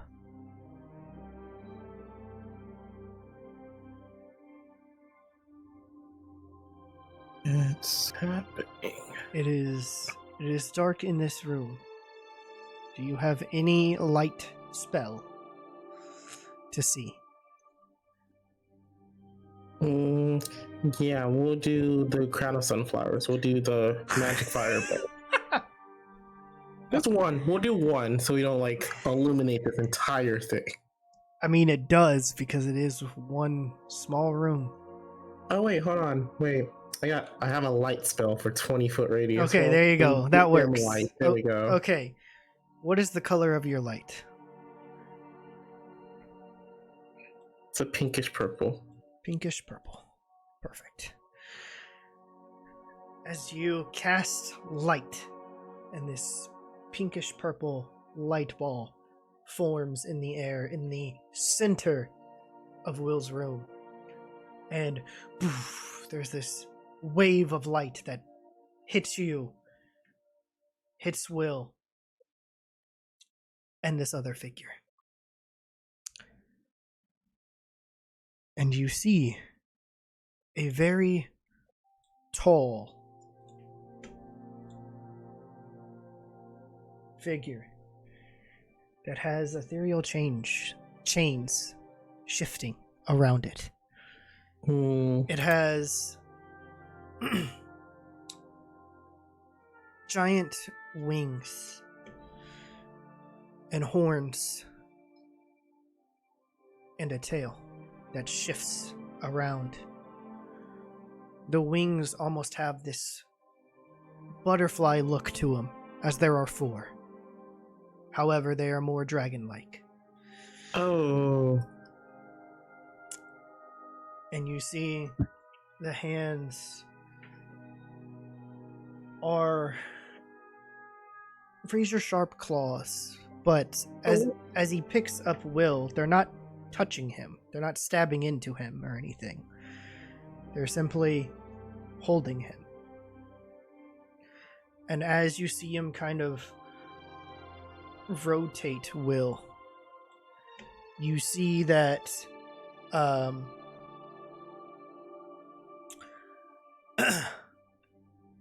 the sickle that was embedded into Will, the weapon that killed him, is no longer visible. What you can assume is that the impact of Will being flung from his bed to the wall stabbed the rest of the sickle into him. So it is now, what you can assume, gone.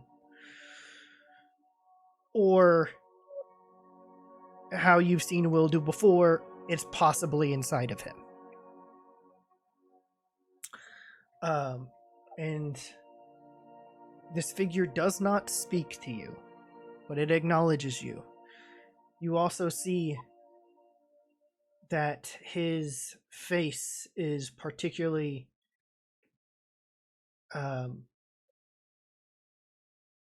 his features are very sharp and angular.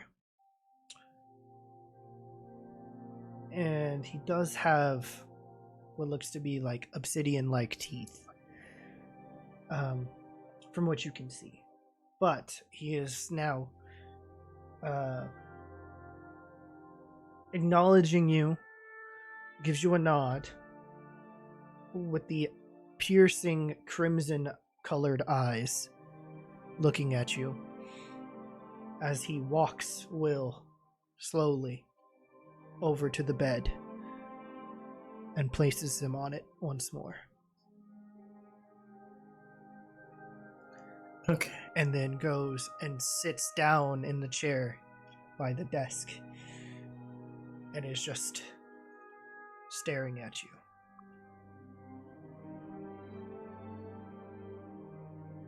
I'll look over at it and hold my light in my hand. Mm-hmm. And I'll mention him like, what are you? I have a feeling I know what you might be. But if you are what I think you are, keep him safe in here. There is a slight nod of recognition of keeping Will safe. And are you doing anything else, or are you going to leave the room? I'll turn around and begin to leave, and before I leave, I'll say, you know, some people say that death's presence is something to be afraid of. But I think in this time around, it might be just as comforting. And then I'll close the door and leave. As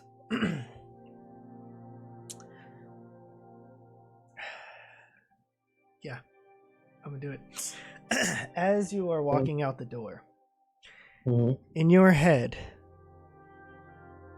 in common, the only things you hear from this entity are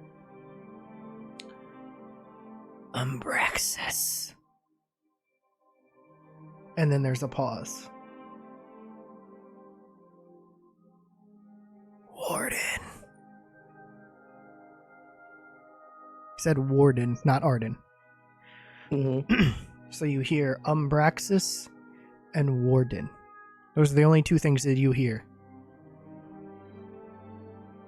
in your head. Yeah.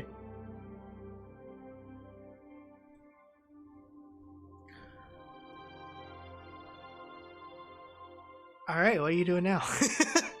Oh, jeez, that was scary. Oh, that actually got me I actually shivered. Yeah.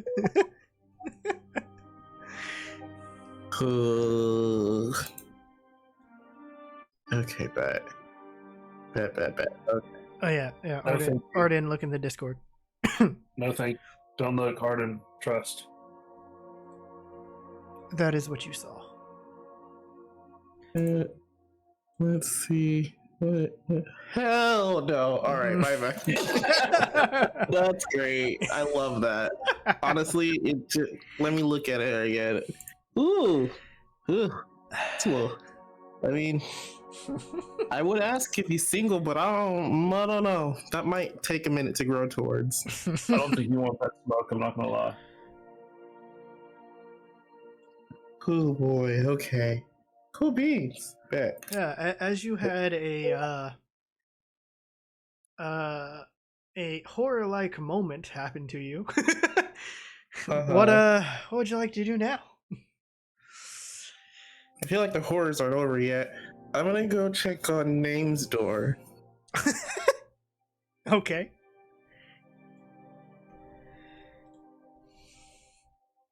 Well, I'm sending you something. How are you checking on Name?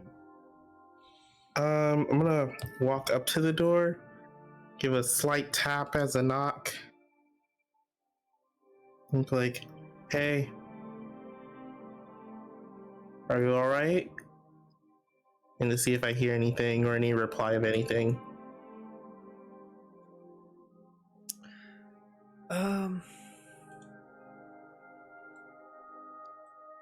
There is a slight shifting sound you hear within the room. Okay.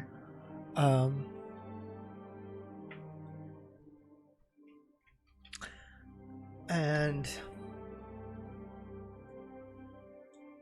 you don't hear there's not really like a reply. Yeah. Although there's like a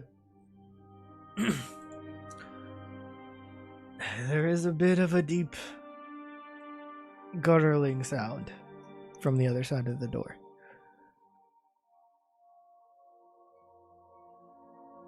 Do I dare peek my head inside? I mean, you can try. Alright, we're gonna try. I guess give me a sleight of hand check to see if you can open the door quietly. Or try to. Got it.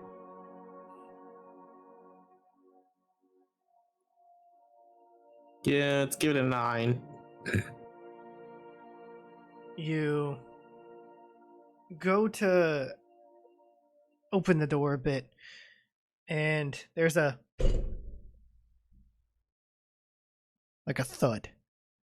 Oh. And it's because the door won't open. The door is currently entwined with vines and mushrooms and fungi. The door is currently permanently locked. There is only a little bit of light under the door peeking through. Okay. Alright. Let me see if I see anything else besides the light under the door. Give me a perception check to peek under the door. 11. It's hard to see, but you can definitely see that Name's shape is a little different. It's very hard to see, but from what you can tell is he is not round anymore. He's not like a big plumpy round mushroom.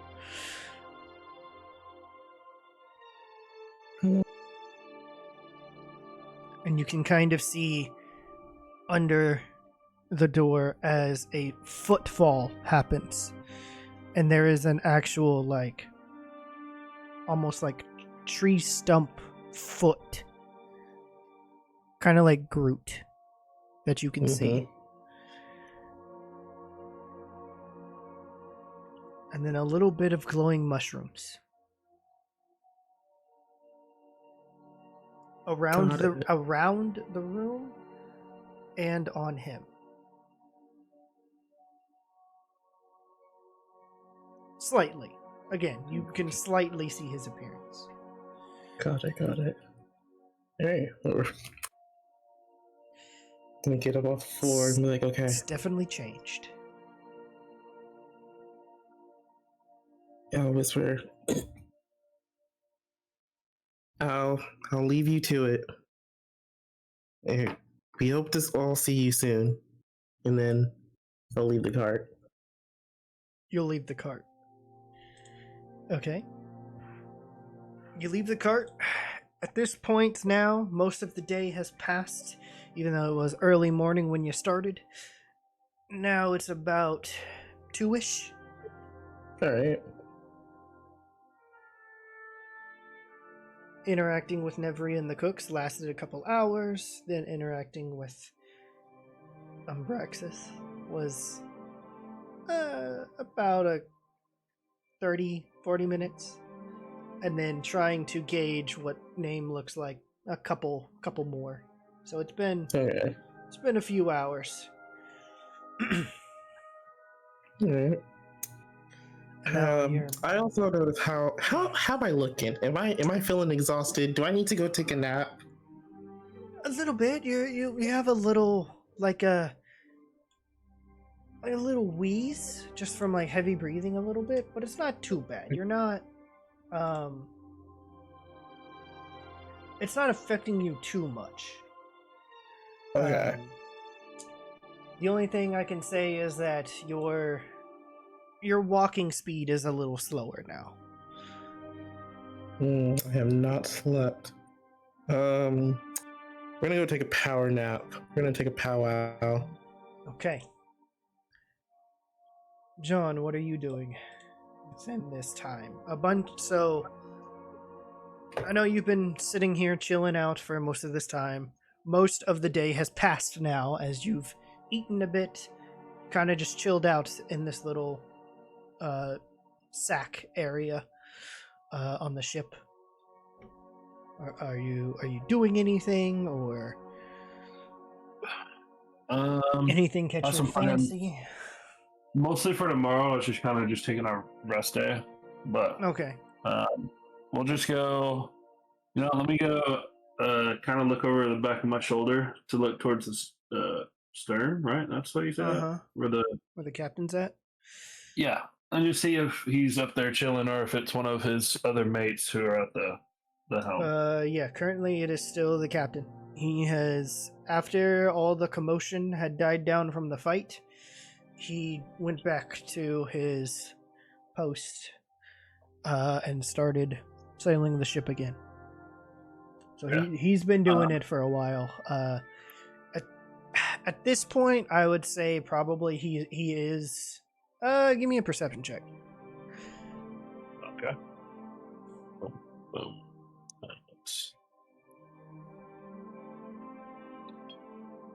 Oof, not great. 8. With an 8, it is. You can still kind of see he does look like he's getting a bit tired. His movements at the wheel are a little slower, and eventually you'll see somebody walk up to him and be like, "Hey, Captain, you go take a break. We got it. I'll take over for a bit, and then if anything happens, I'll go get somebody else. Maybe Selene. I don't know." And then he gives a nod and slowly starts walking down the stairs until he's about right there. If he's going to bed, I'm gonna let him. I mean, all right. He's been busy all day, so there's no reason to be like, hey, let me have a long conversation over here. No. You see him go and disappear into the captain's quarters. Yep. I got stuff I want to do tomorrow, but right now. All right, cool. Taking a rest day, chill day. All right, then. Yep. Since you're pretty much doing a long rest, heal up all your stuff.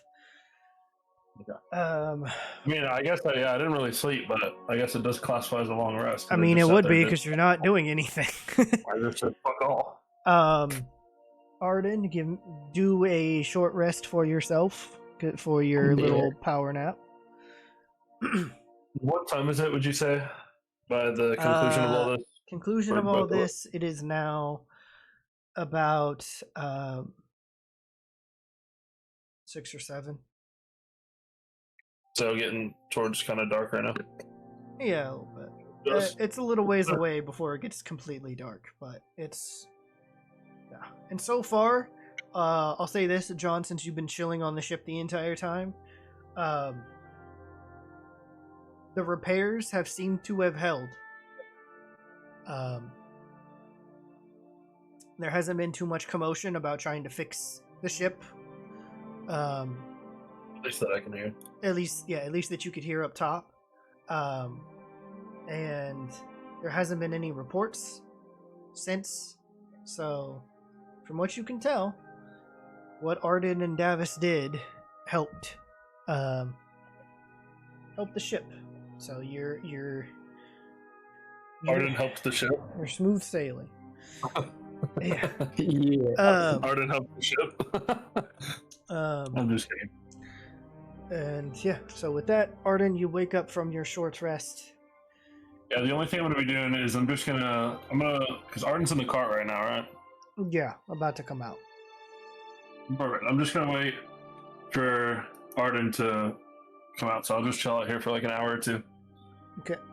I'll get up to in the like 8 hours or whatever, or just periodically I would have gotten up to like stretch. Yeah. Just to keep me from fucking atrophying in this cargo. Yeah. But yeah, I'm just gonna wait for Arden now. Completely submerged in the cargo. Right, yeah. I've been my little. It's like the shelves at Walmart right now with the toilet paper. Yeah. So I'm going for. But no, I'm just gonna be watching. I'm still just chilling. Haven't been smoking. I don't want to smoke all day. Yeah. But I'm waiting for Arden if they come out. All right. If not, then I'll go to bed and I'll do what I was gonna do tomorrow. All right. So Arden, your couple-hour power nap goes by. It is probably about 6:37ish right now. And Gotcha. you are about to step out of the cart.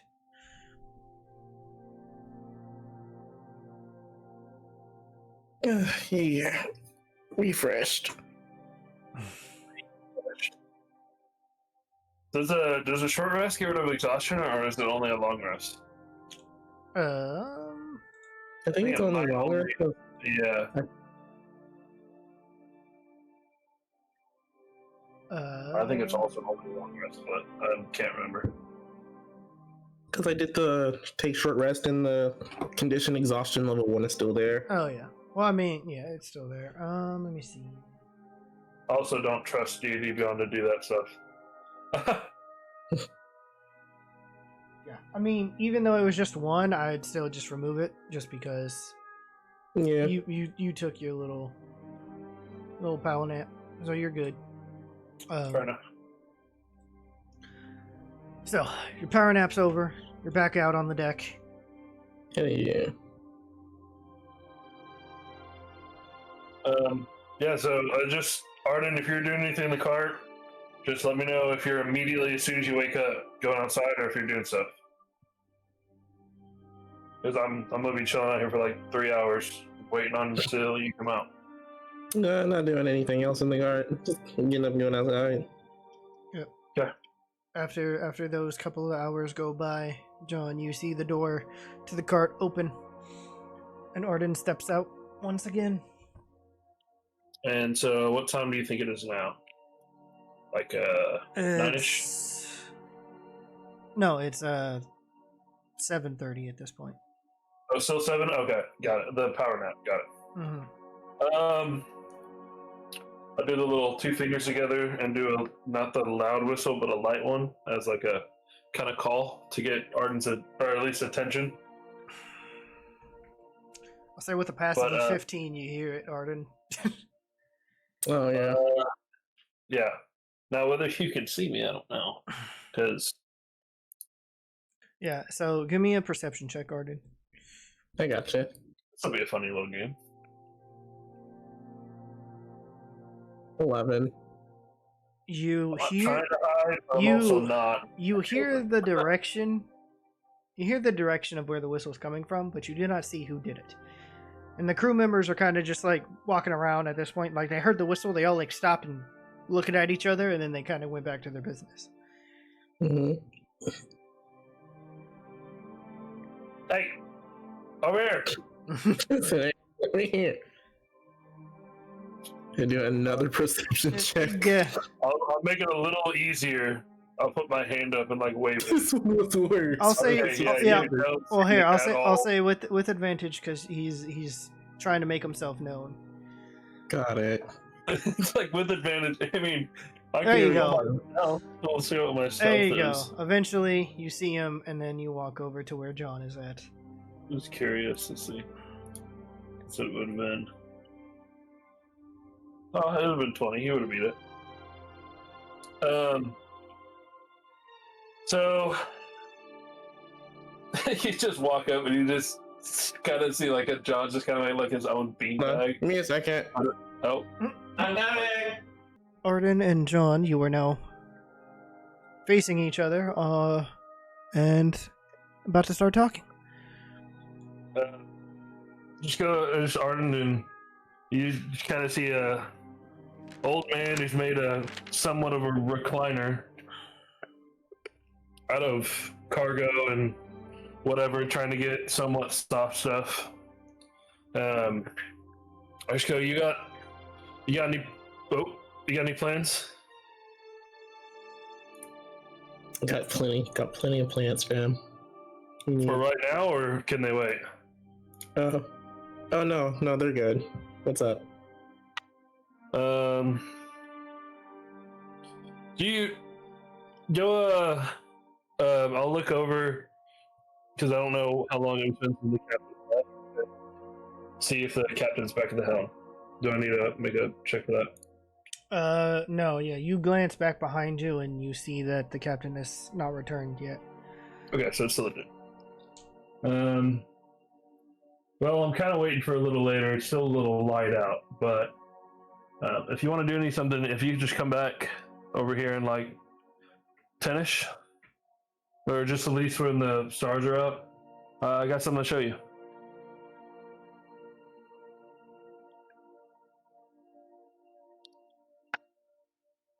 Okay, fine. I'll go for it. All right. Well, I guess I'll see you in a little bit. Okay. And so then you'll fuck off, and I'll just sit here, and I'm gonna basically wait because I'm gonna wait till it's like that full big old star thing, you know, because there's no light pollution on the ocean, so it's just it's out there. Yep. I'm gonna kind of go around. I'm gonna gather some supplies. I'm gonna go to the mess hall / kitchen. Is there anybody in there, or is it just empty? I mean, it's kind of on the main deck. Heard, where's that at the deck? Here, let me put a ping. Oh, whoa. Nope. What is that? I've never seen that before. That's interesting. About right here. All right, and it's like a full kitchen, or is it just a bunch of tables? No, it's like there's a pot on a couple of things, that way the fire doesn't catch fire to the ship. And then it's like a makeshift, like, just cauldron on. It's basically just like a mess camp where you just have it to where people can get food and fuck off. Yeah, it's just like a camp, Red Dead style. I'll just go over there and I'll talk to whoever's manning it. Okay. And walk my way over there and be like, excuse me. You see almost an elderly fellow, similar to you. He turns around. Hello? Is this the soup or whatever you're making in this thing the only thing you got over here, or is there? I'm kind of looking for some small like snacks and stuff. Yeah, this is what we're making right now. Down below there's more of our rations. Perfect. Where's that at? I'm not too familiar. He kind of like points down the stairs. Okay. Right, left, or is it just you're kind of right next to it? Yeah. Okay. Thanks, sir. Go down. Walk down there. I'm gonna go look for that. All right. You come down to the bottom. You are now here. I'll just go to where he. Yep, good. Yeah, sorry. so you see, as you come down the stairs, you see Davis, the dwarf, shipwright. He's kind of sitting on the opposite stairs, just chilling after preparing everything. Probably still. Yeah, he's repairing a few things and like just going through some of the inventory as well. But he's kind of just taking a break right now. Okay. I'm gonna go to where the old man said, and then just kind of look for where the rations are. All right. He's set down the stairs, so you kind of just like you kind of look around. You see this giant mess down here, and then you see Davis across the way, and he kind of looks up and says, "Oh hey, what you doing down here?" The old man upstairs said there's the rations down here, and that's how I'm kind of looking for this. Oh yeah, he kind of points. It's that door at the end of the hallway. Just be careful. There's still a bit of water, so if some enters, try to, I don't know, make it not touch the food. 10-4. Thanks. And so you step over here, get to the door.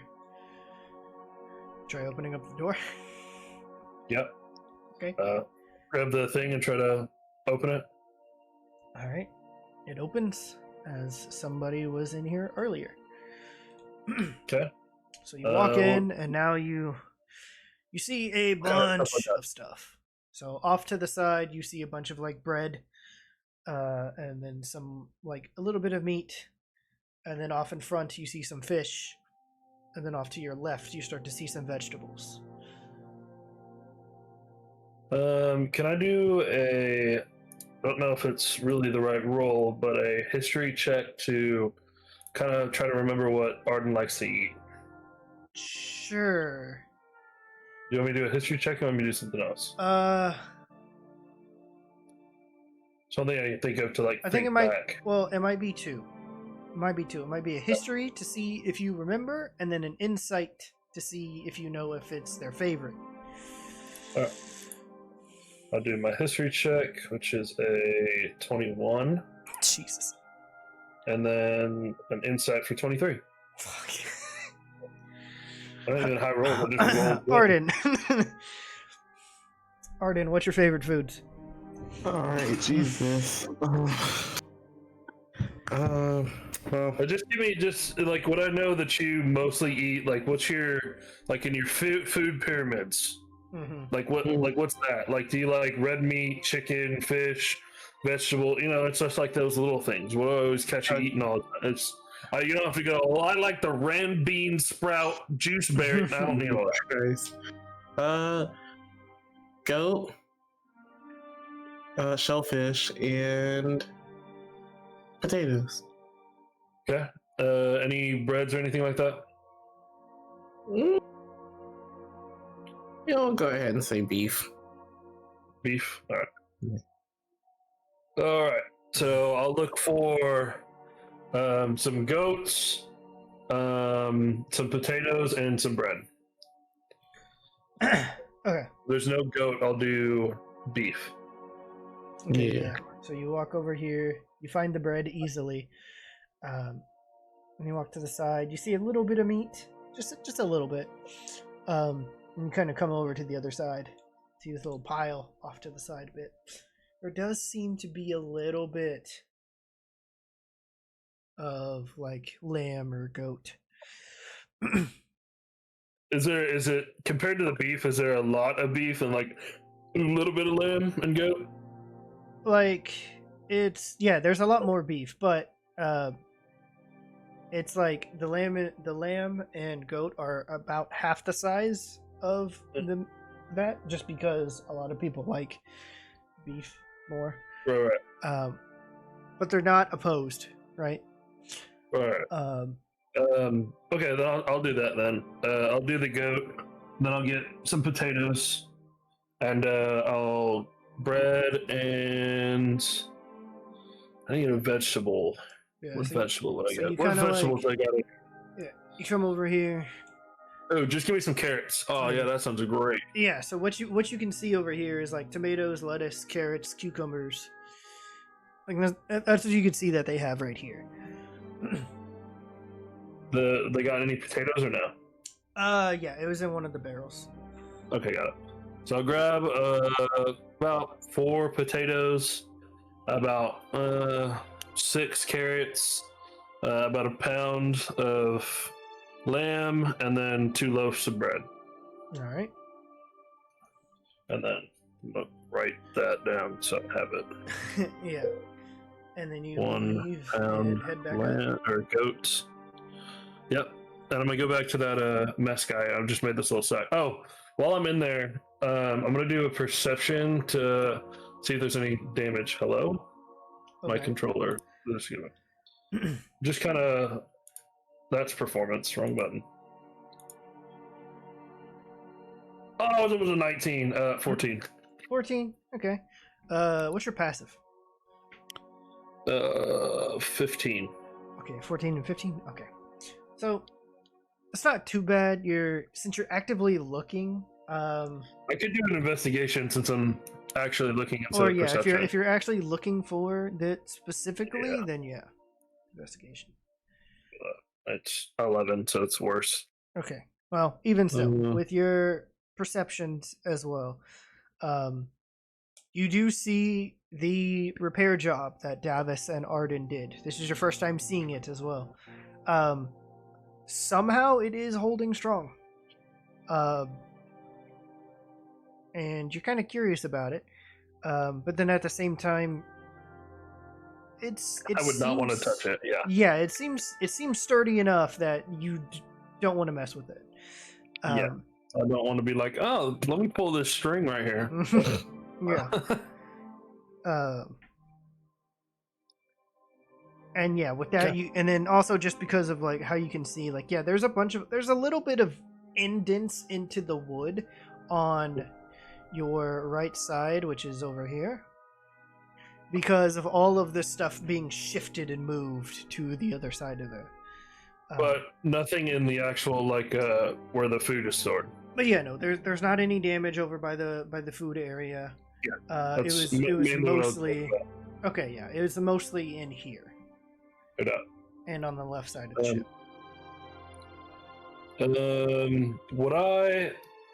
Without metagaming, would I have known that he's the shipwright?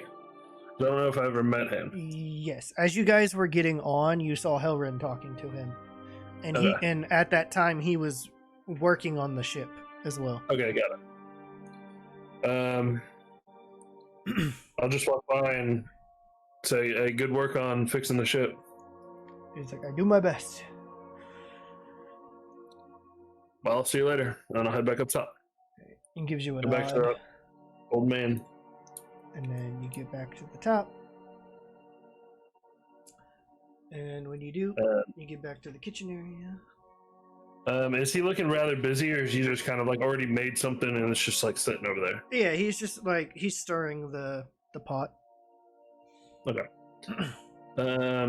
Because you can kind of see, just like, it's not because he's old, but it kind of is that he's the one who's stirring the pot while everybody else is making everything, just so that way it's like he doesn't get injured. Right. I'll just walk over there and I was, excuse me, sir. I just talked to you earlier. Do you mind if I use your fire? I'm not gonna do your pot. I'm just gonna kind of put stuff next to it. Sure. There's enough room, and well, we can kind of shift it over a little bit. So. Or a question, I don't think you would have one up here, but do you have any way that you can heat up a pan?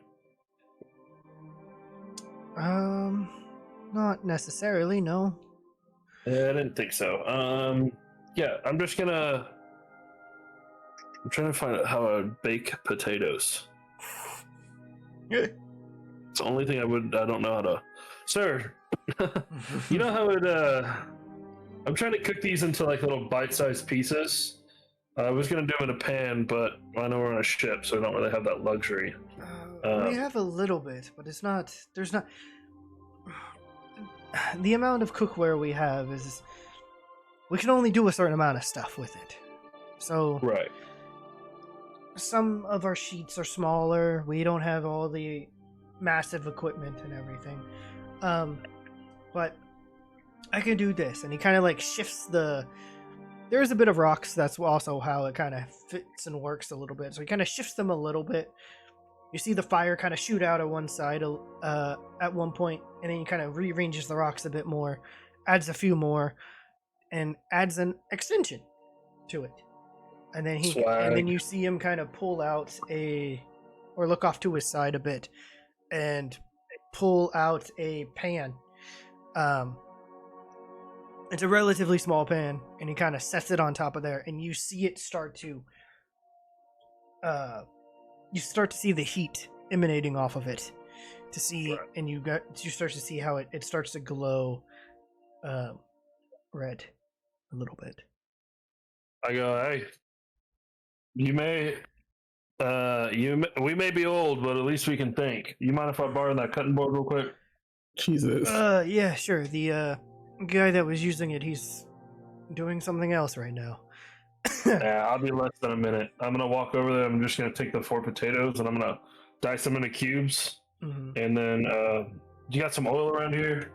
Points, grabs it, puts some oil in the pan, throws those in there, and then I kind of basically ask and answer. I just notice it, grab it, throw them in there, and he's like, yeah.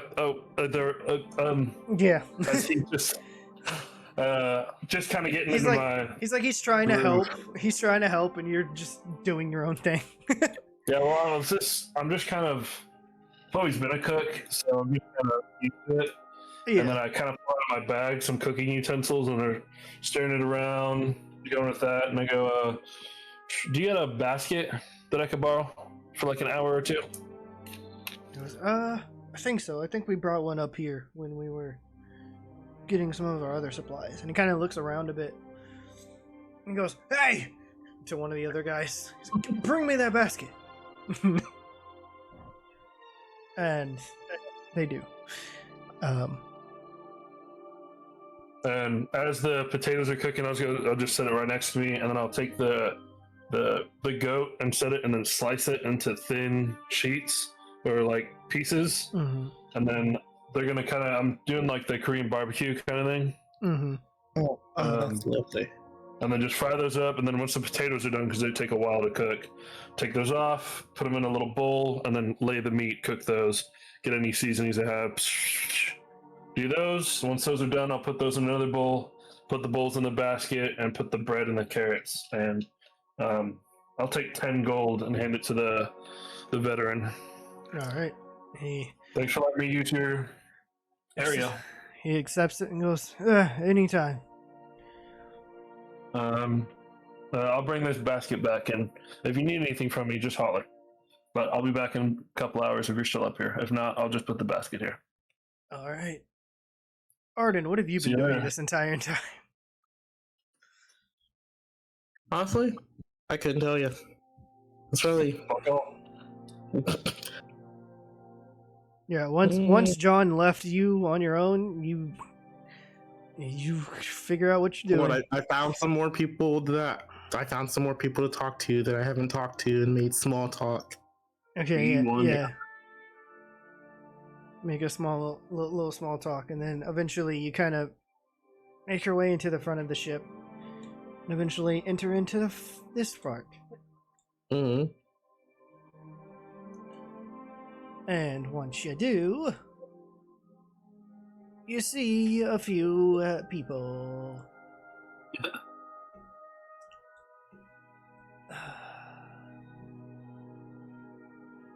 Oh, hell yeah.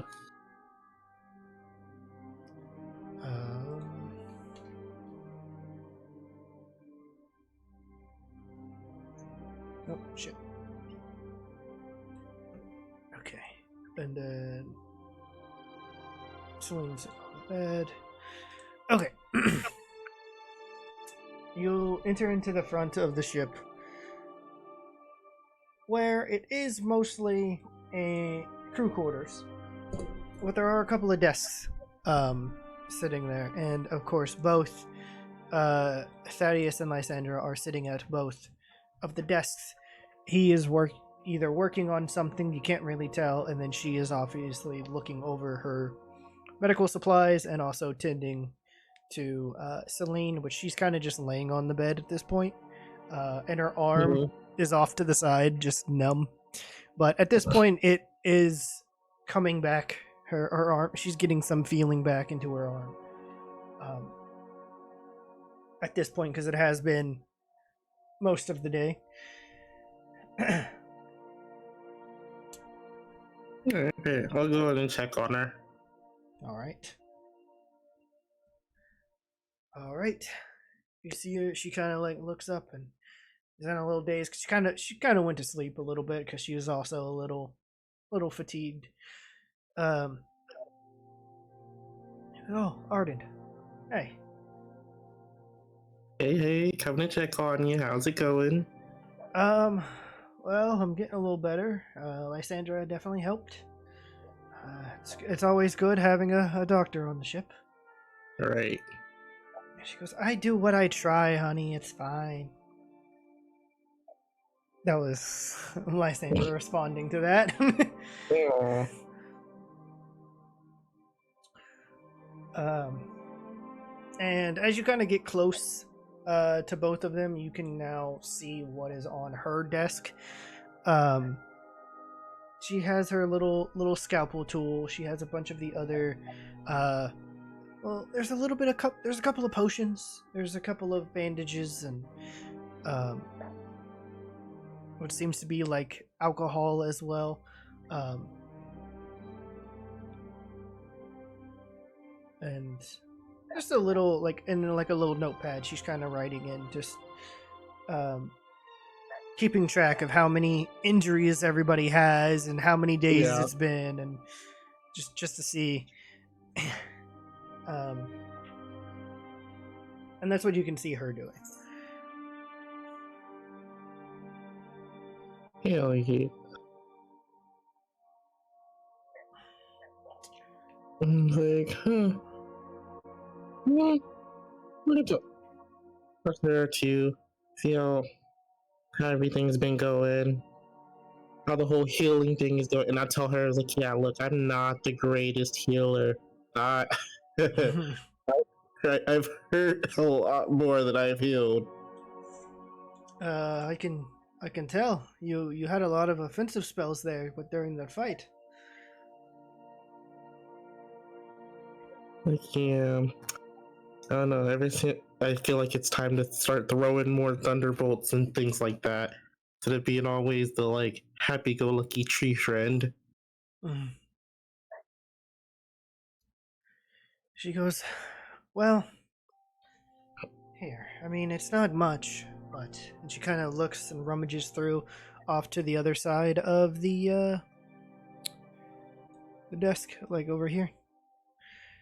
Hell yeah. Off to that side. And she pulls out this little kit. It is a little healer's kit. I'll fuck it up. And she hands it to you and says, well, it's not much. It's just a little mix match of some tools that can help with some little things. But if you're learning to learn some spells, it will take a little bit longer. Okay, bet. Thanks for that. Thank you. So This will help a lot. you Sure. now have a healing kit. See, like that, making my way, Ow. making friends everywhere I go. Yep. So now See, you guys, you make have- friends and they give you free things. You now have a healer's kit.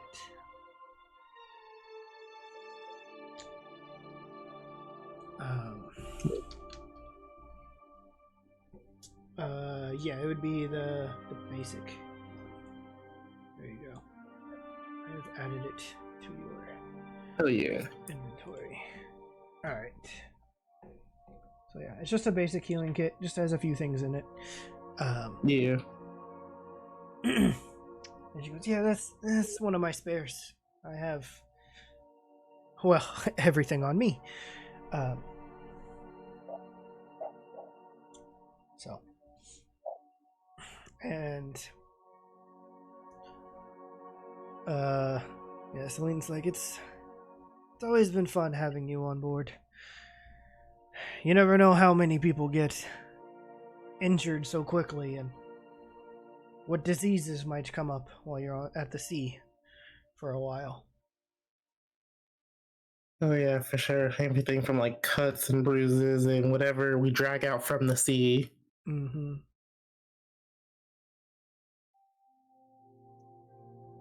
And off to the side, you can see that he is kind of just like rummaging through his stuff, just looking at stuff. He's not really paying attention, but obviously because you guys are so close nearby, he could hear the entire conversation. And now that you actually get a better look at both of these characters now, you can see that Lysandra is a tiefling with red skin, and her horns they curl in a weird way. They kind of curl back, but also they're attached, and they have like it's kind of hard to like crab claws extended. Are like her horns, so it kind of goes to the back and to the front of her head. Okay, I know what you're talking about. And then as you're looking at Thaddeus as well, you can tell he is a human. He is a human wizard, with obviously some knowledge. Most likely he's a scholar of some kind. Unless you address him as such, and you'll find out exactly what his title is. Probably ask him. Probably tell him a wizard joke. Okay, you kind of walk over on this side now to go talk to him. What is your wizard joke? Oh boy. Okay, got this. Hold on. So, why did the wizard break up with the librarian? Why? They just weren't on the same page. Oh god. How did that one land? Yeah, he didn't like it. I'm telling another one until I get one that he likes. Can I kick Arden from the general?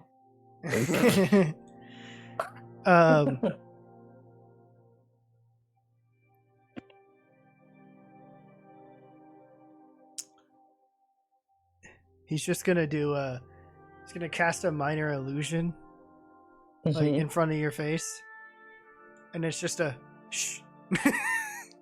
Like the finger over the mouth, the shh kind of thing is what he does to you. Okay. He goes, that was terrible. Wait, I got it. Hold on. That was another wizard pun, by the way. Oh, wait. But he says it in such a nonchalant tone, you don't pick it up until like a couple seconds later. I did not get that. And then he finally turns to you and gives you a handshake and says, my name is Professor Thaddeus Loreweaver. Oh, nice. I am but a humble mage that travels, but I've come to like this crew, so I've stuck around for a lot longer than I was supposed to. One could say I'm on a pilgrimage. Oh, alright, I get you. Just hope you don't get lost, being a wizard, doing all that wandering around.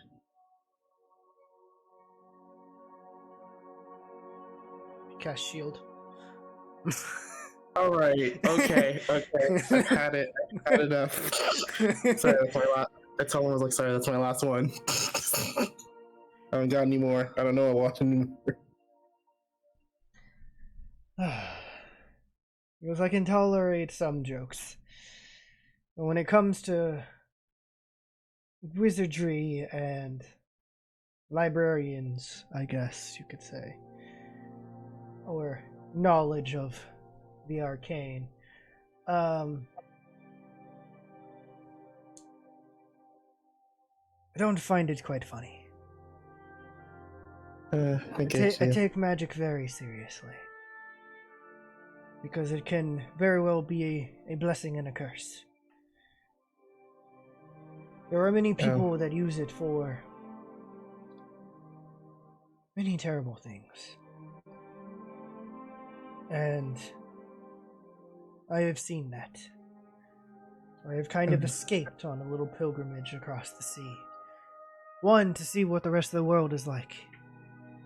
But two, to see who or what needs to be vanquished for mistreating magic. And you feel like his tone of voice and just his whole demeanor change with that sentence. As Lysandra kind of speaks up a bit. She's like, "Oh, quit trying to scare him. You say all of that, but at the same time, we are on the same quest. You want to learn more about magic as much as he does." And that kind of shuts him up a little bit.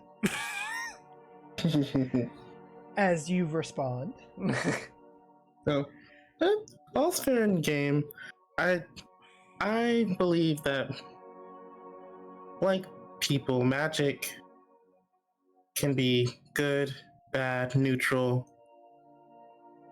It's a wonderful practice. It's a beautiful thing, and I think just as well, if there's can be beautiful people, funny people, magical people, I think it's creative, and I want to explore that. The endless amounts of what magic can do for the better. My home was all about not necessarily using magic, but having magic help you find out who you are. And I kind of stuck with that. You see a shift in his person and an acknowledgement of your past and the magic that you wield and want to wield for. And he goes, "Well, we still got some time. Any spells you want to learn?" Oh boy, do I. Granted, he only has a few. That's fine. What's his favorite? What's one that he really likes that also helps him a bunch? I'll take that one.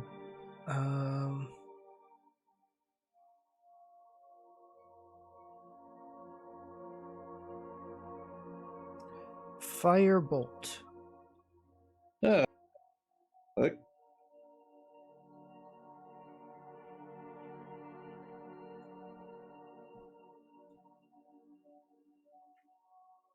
Let's see.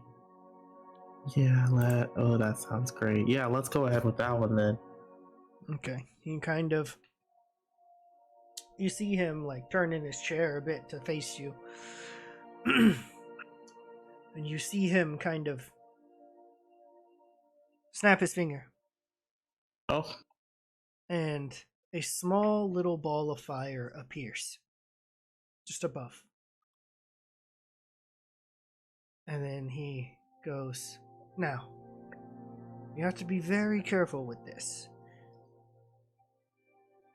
Because if you fire it off, it is a straight shot. Ooh. So if I was to either fire it towards you or any direction, it only goes in a straight line."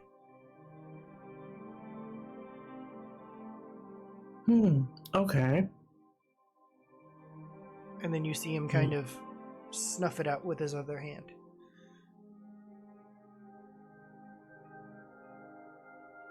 Alright. Let's try it. Give me Arcana check. Got it.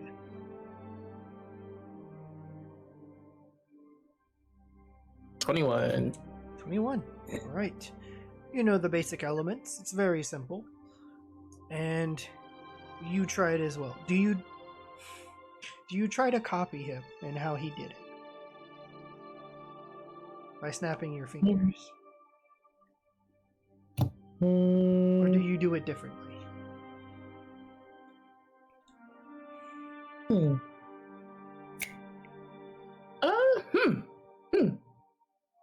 don't know how else I would make it differently.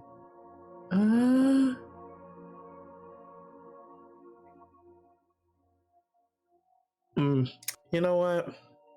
I can't even think of a way to do it differently. That's probably how I would have done it. Because I'm not trying to shoot it anywhere specifically. Mm-hmm. Okay. Yeah, so we'll try his way. Give me a sleight of hand check, because it is you using your hands. Got it. Or your fingers. 19. 19, okay. With a high arcana and a swift movement of your fingers snapping, boom. A small pink fire ignites in the air Nice. just above your finger. And he goes, Oh, no. huh. That's a new one. And I trace a little heart with it. And he goes, pink flames. I guess it has to deal with what our arcana or mana represents. So you see, his was like a normal fireball, little fireball of red, orange, the normal color. But yours is pink. Almost a cherry blossomish color.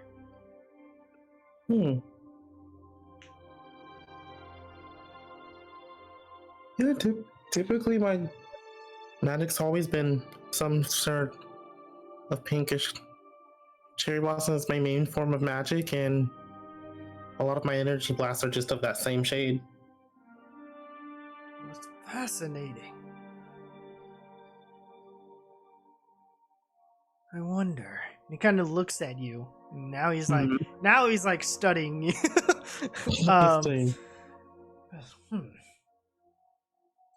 I wonder. Let me see. He goes, are you a druid, perhaps?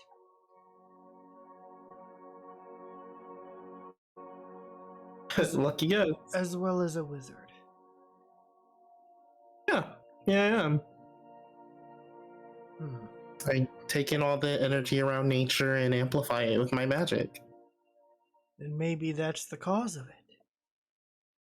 Because your main focus is druidic power. Maybe that's why it's different for everyone.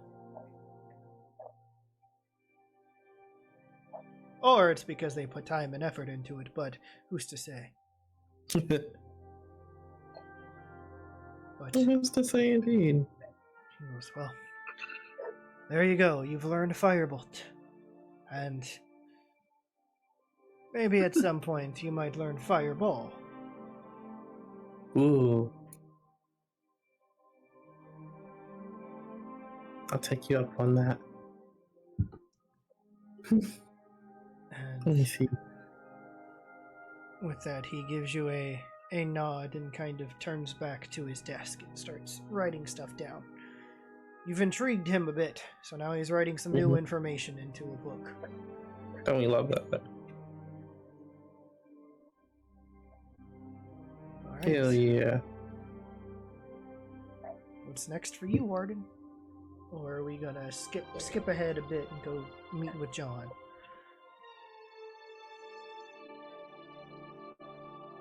Yes, we can. All right. So this conversation would have been a couple more hours. So it's probably about 10ish now, coming up there. So eventually you say your goodbyes and be like, "Hey, I'll see you guys later," and step out. You're back on the main deck. John, are you back where you were before in your little squatted perch, or are you still by the cooking area? I would have made it there probably about 9:30ish, Okay. roughly. And just I put a little like cloth over the top of the basket, and then I would have taken out like half of a loaf and just been munching on that. All right. And then about 10ish, I would have lit my pipe again and started smoking. Okay. Arden, at this point, you come out. You see that it's dark now.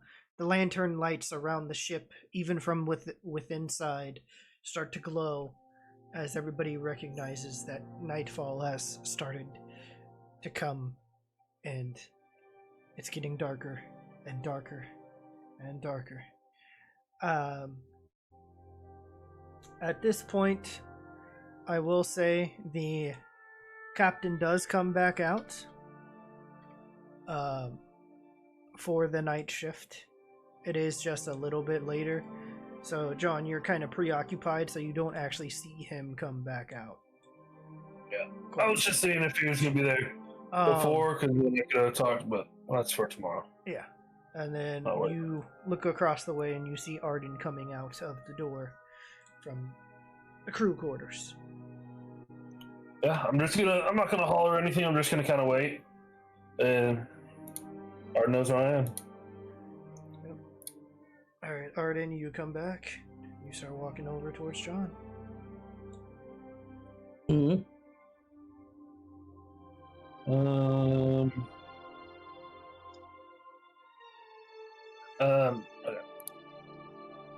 Oh. You back? Or are you still doing some stuff? No, kind of made my plans for the day other than eventual food meeting at some sort. Well, I didn't make a seat for you, so I guess make a seat. Make yourself comfortable. Because I don't know how your body works, so I'll let you figure that out. Yeah. I'll make a miniature flower circle, a little flower bed to sit on.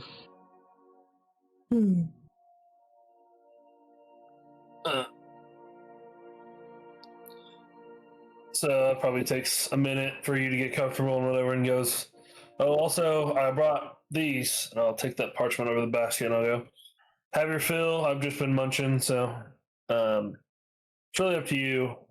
I just kind of wanted for you to come out here and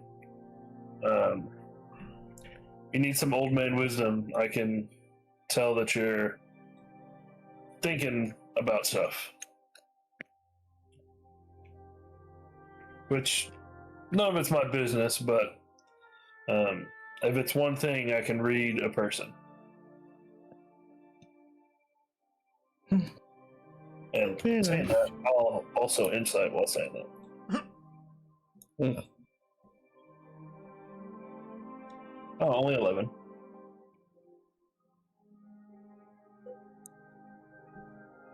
Oh, you're sweet. Thanks. And But before I go on, how long do they say this trip is going to take? It's going to be at least two days to the next, what you think is island or land. So 2 days from now. Yes. So a total of 3. 3 days, and it's already been a day, so we have 2 days left. Yes. Cool. Arden, just other stuff here. Just do me a favor and just lay on your back and look up. right. You know, reposition myself. Look upward.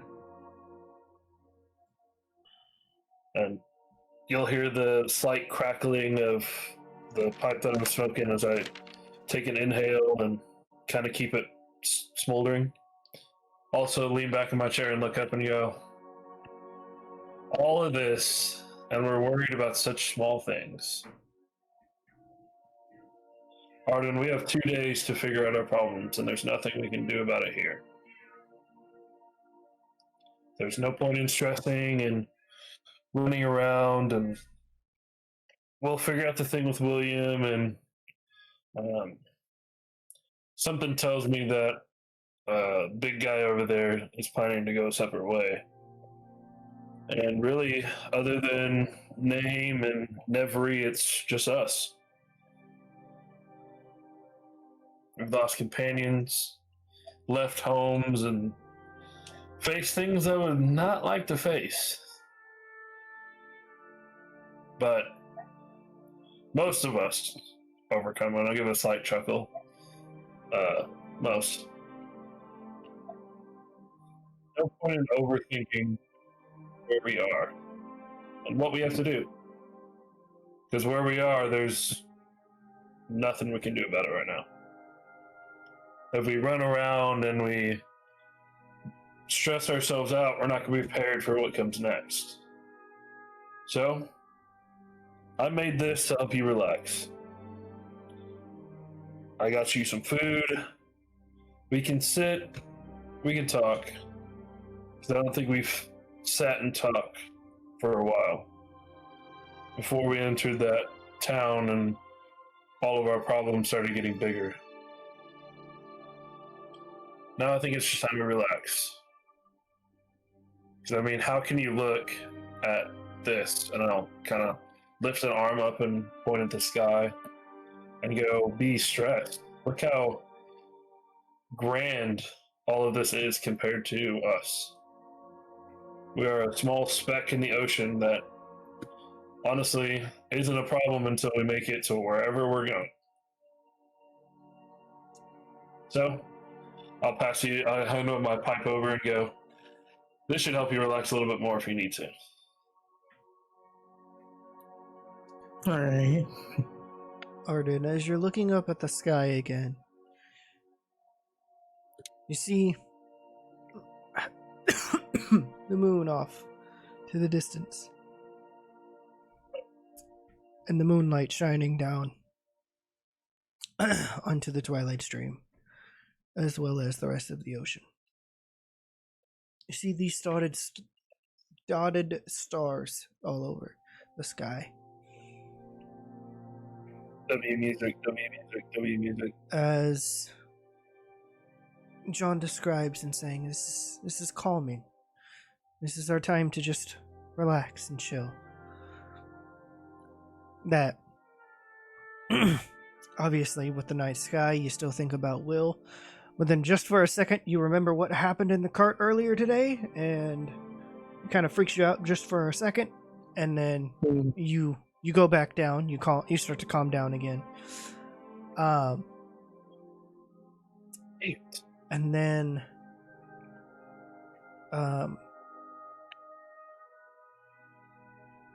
you remember looking at the constellations with Selene at the top of the crow's nest and how peaceful it was. And just for a second, you see the shining, brightest star in the sky. Once again.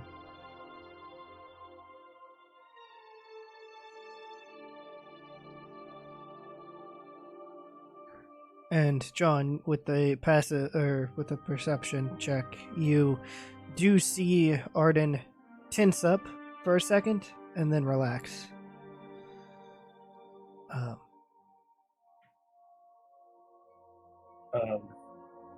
Arden, I'll kind of try to get the attention to bring Arden back.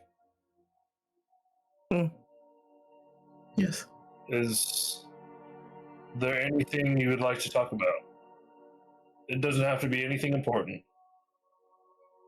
You could talk about if there's fungus growing in between your toes. Arden lets out a slight chuckle. Like, okay. Hey, we've all been there. Listen, sometimes the moist air of the sea, perfect environment, especially with that he'll just kind of do a little circle around your whole body. That. Um, but seriously, we're basically the last two party members of our group, fighting to save another. One possibly leaving, the other ones have gone silent. Nevery's here. I mean, can't use name to talk with. He just stares at me and goes, meat. I mean, you're the only one I feel like I can talk to, Arden, so let's talk. How's your day today? It's been pretty fun.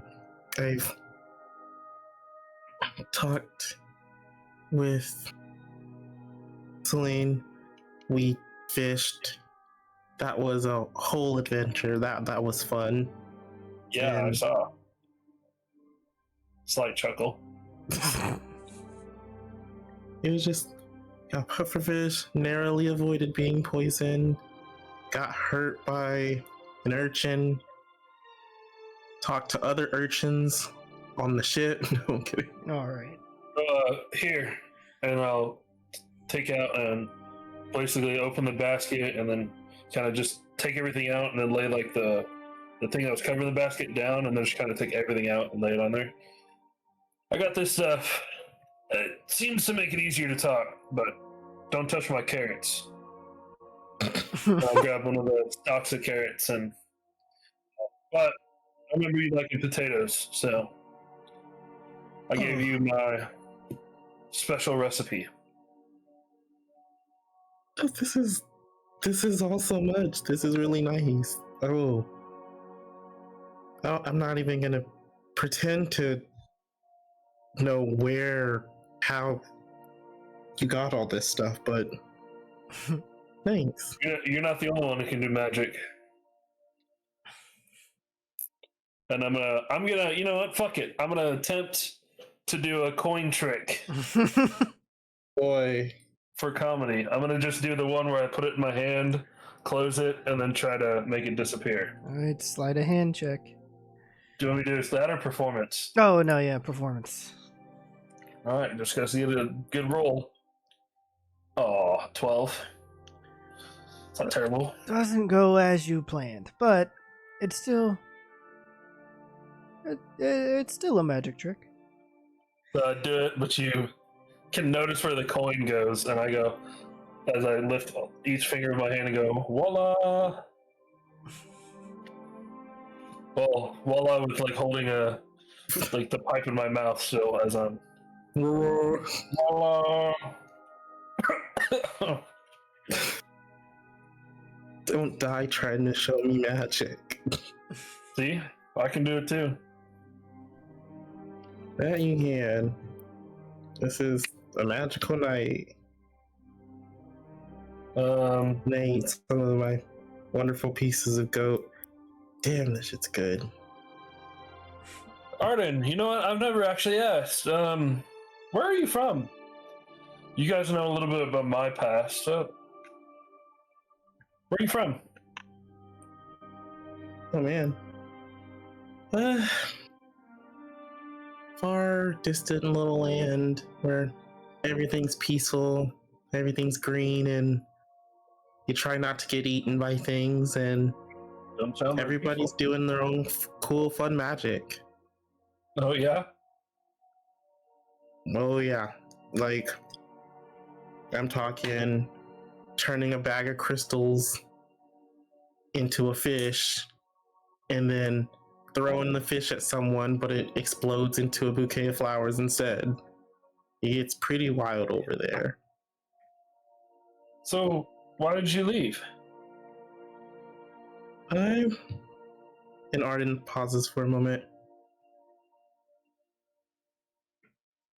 I needed to go out and find something new. I was there. I was being raised for the longest time with a bunch of my closest family and friends, and everything was really peaceful. It was almost too perfect.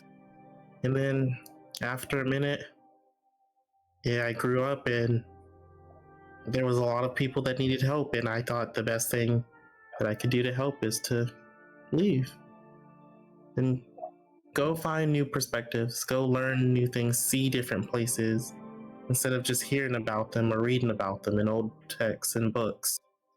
But coming back with the knowledge and wisdom that I can gather, it felt right. So that's why I left. You remind me a lot of my daughter. She was a very spirited individual like your mother.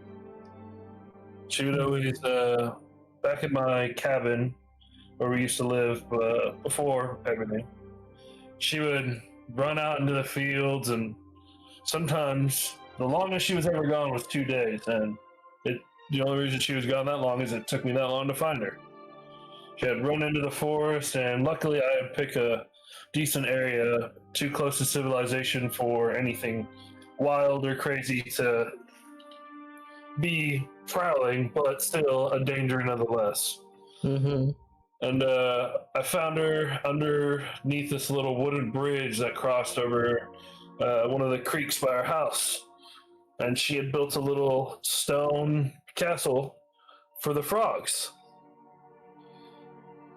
And I walked over there, and I just happened to hear giggling and ribbits, and I was like, well, that didn't sound natural. Walked over there, peeked under, and one would think you'd almost be mad, but after seeing that she made it a home for creatures, I gave her those gold. Listen, you are more than welcome to run off. Just let me know, please. Went back home, made a meal, hung out with my wife, and she was about 4 at this time, and God Lord, she was a spitfire. You know what? I'm very curious. How did this gotta be a good story? How did you and Will meet?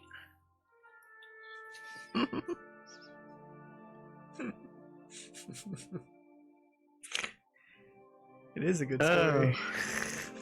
Wait. Well, it's old tale as old as time. Oh, I bet. With your old ass. Okay. Literal Gramps over here. I'm not as old as you think I am. Still young and spry. Yeah, I still jump over your ass. Alright. But go on. And gonna roll to see how clear I can get these details. Yeah, give me a history check.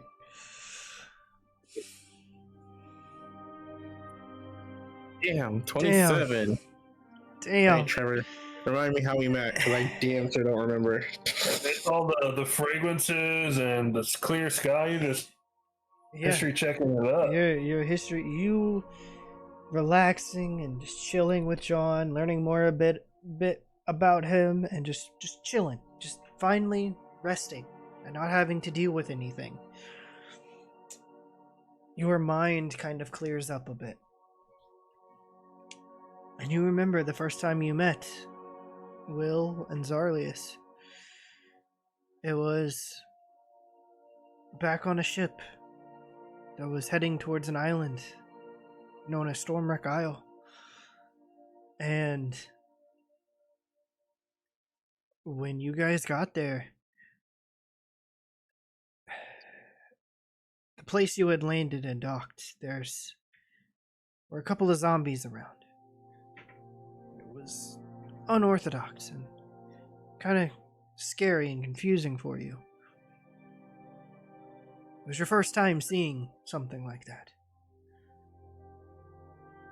But You fought back, and so did Will and Zarlius, and with that, you guys somewhat formed a friendship.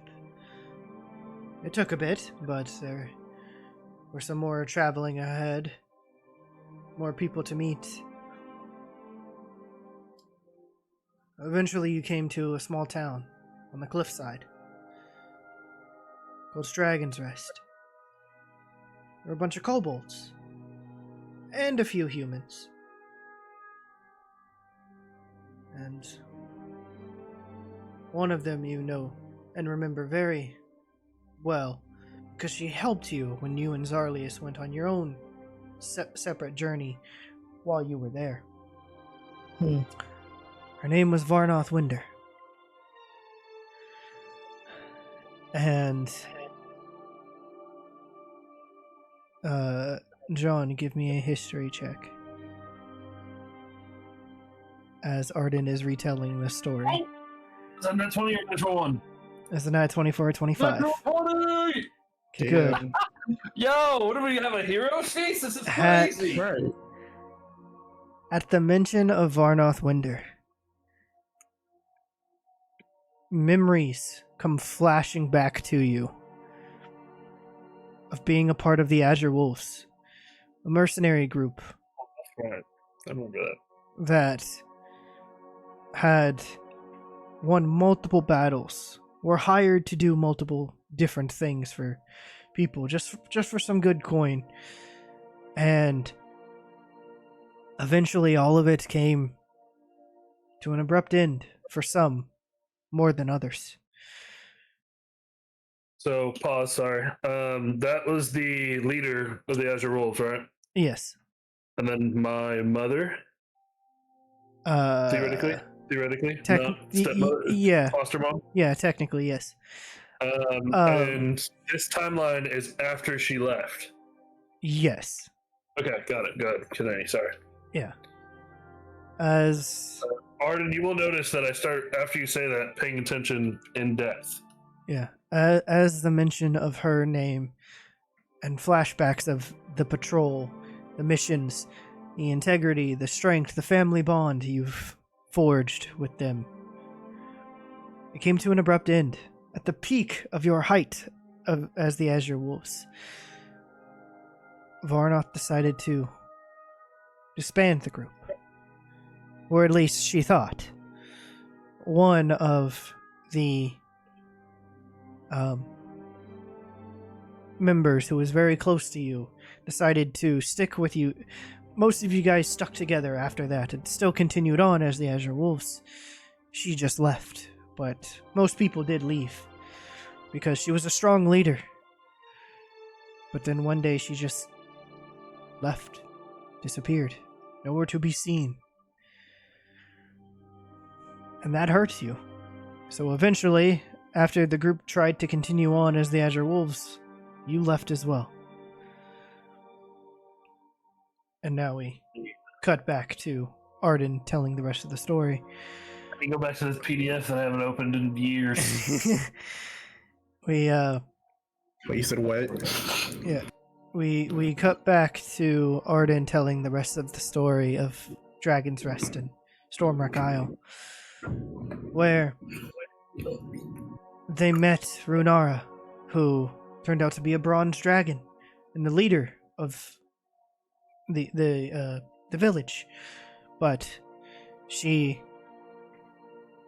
held respect towards them, to humans, to beings lesser of her own, and she showed sympathy and respect, and she had them go on some quests. This is where the group kind of split up at that point. Will went off on his own, and Arden and Zarlius went off to a shipwreck where they fought some ghouls and some harpies. But then eventually, it also disappeared when they found out that there was a curse on that ship from Tale of a Lost Lovers, where one was gifted an item, but it was cursed, and what happened befell the ship. Eventually, with it being buried with the rest of somewhat of their belongings, the illusion that was cast there, showing the ship, the harpies, the ghouls, they're not too sure if that was real or not. But the damage still stung Arden and Zarlius. Eventually, they made it back to Dragon's Rest, as well as Will, with their new mushroom companion name. This is where Name gets introduced into the story. Arden and Name had a rough introduction, and eventually they caught wind of Sparkrender, the blue dragon wormling that was on the island, who was causing havoc, and they later found out was one of the many sons of Tiamat. They were able to defeat him, but once they did, another entity showed up. And this is where the story gets a little familiar to you, John. Eliak shows up and knocks everybody out and captures Arden, Zarlius, and Will. And technically Name as well. And that is where you met. And that is where our story picks up from there to where we are now.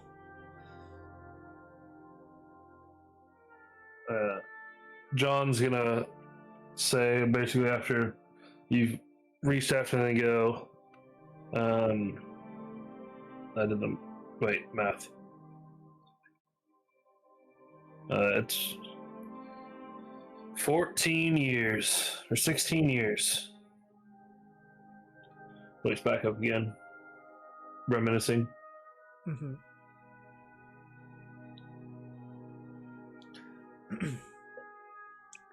Do you mention her? Do you mention her name to Arden, or that? No, I just say 16 years and then look up. Okay. Arden, do you want to do an insight check just to see if you can figure out what that means? Yeah. Let out a sigh and. Damn. 21. Damn. Okay. Well, just ask me a question about it. Yeah. That I can answer it for you. Arden. 16 years of. Yeah. Who? It's been 16 years since I've heard that name.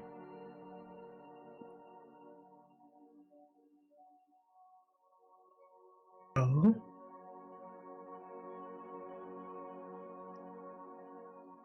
Not a story many knew. Well, all the ones who did are either gone or dead. But Farnoth was my mother.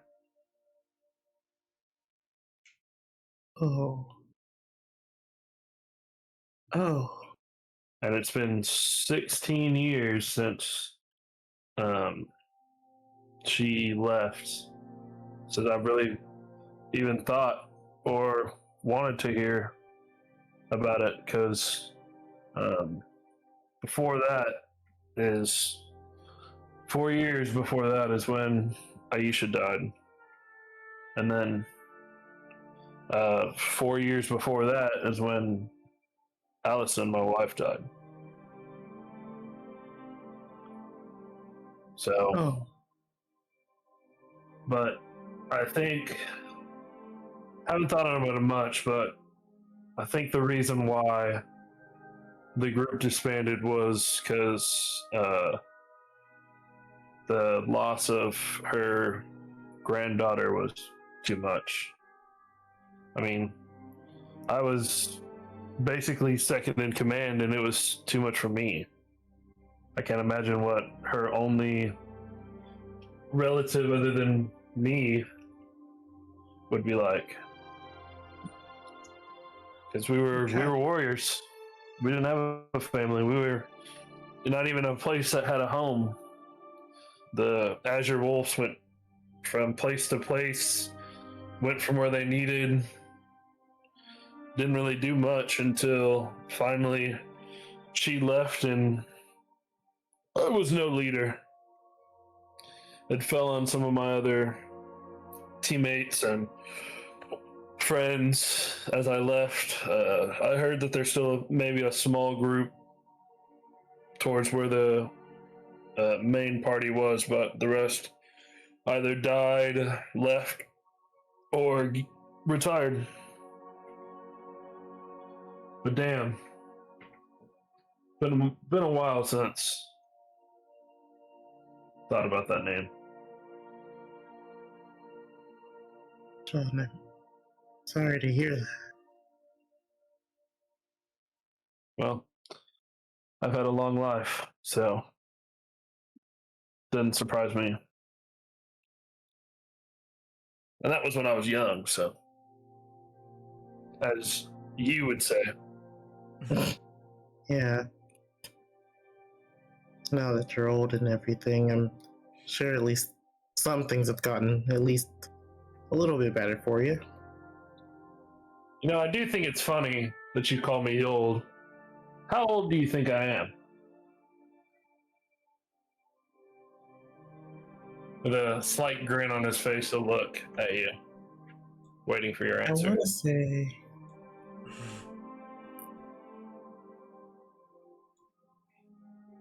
I want to say that you may be, what,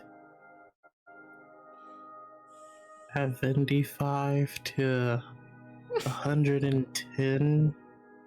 Let's find out. Well, you're definitely not 20.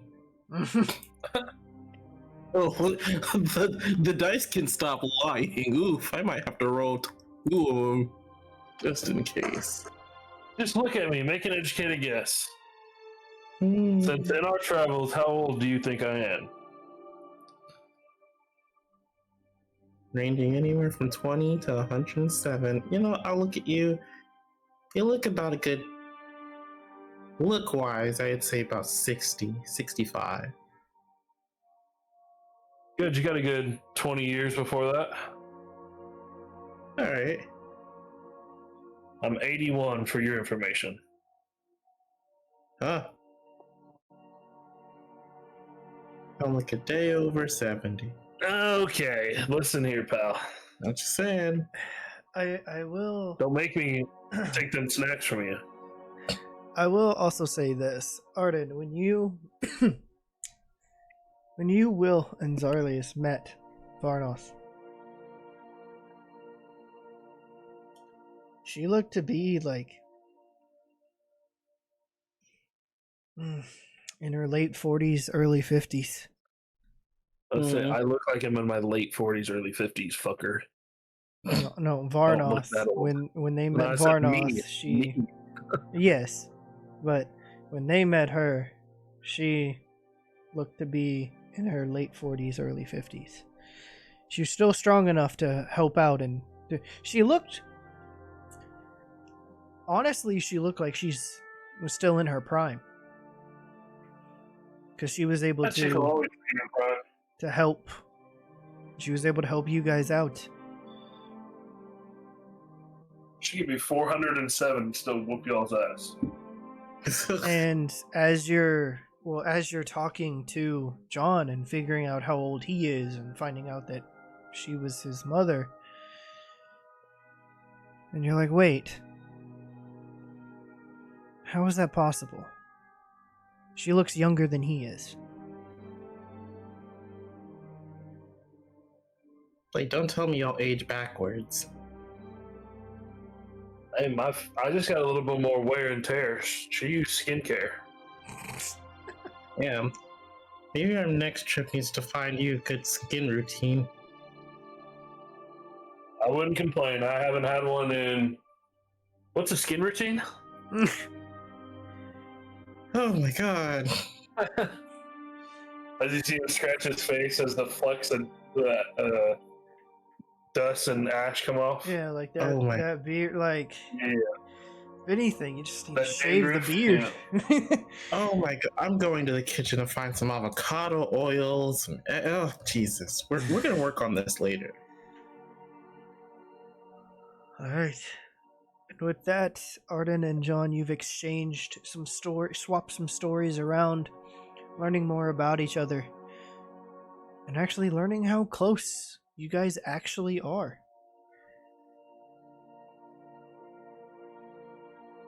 Even though yet so far apart.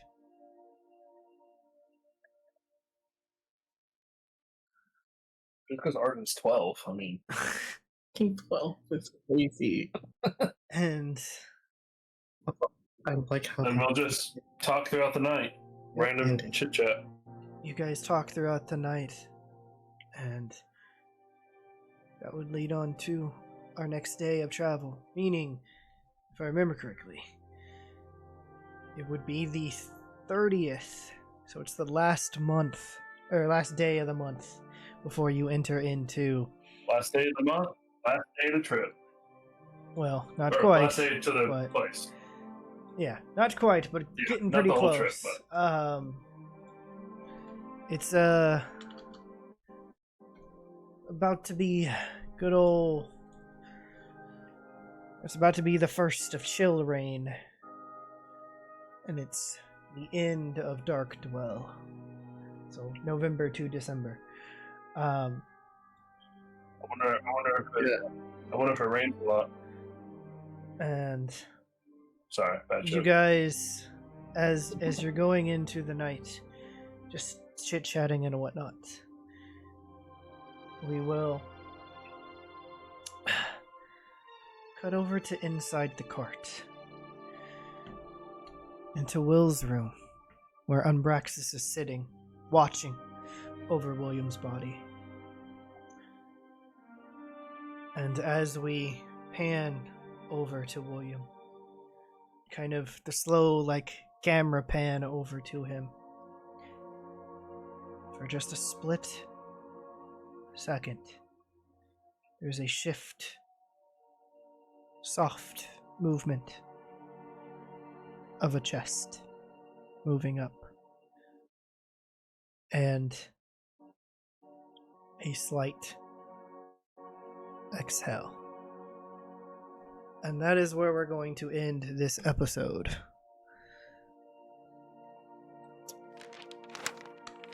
So, hopefully you guys hopefully you guys enjoyed this episode. If you did, hit that thumbs up button.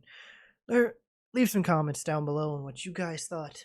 And if you're new to the channel and want to catch more D&D stuff, please consider hitting the subscribe. And yeah, we will see you guys next time.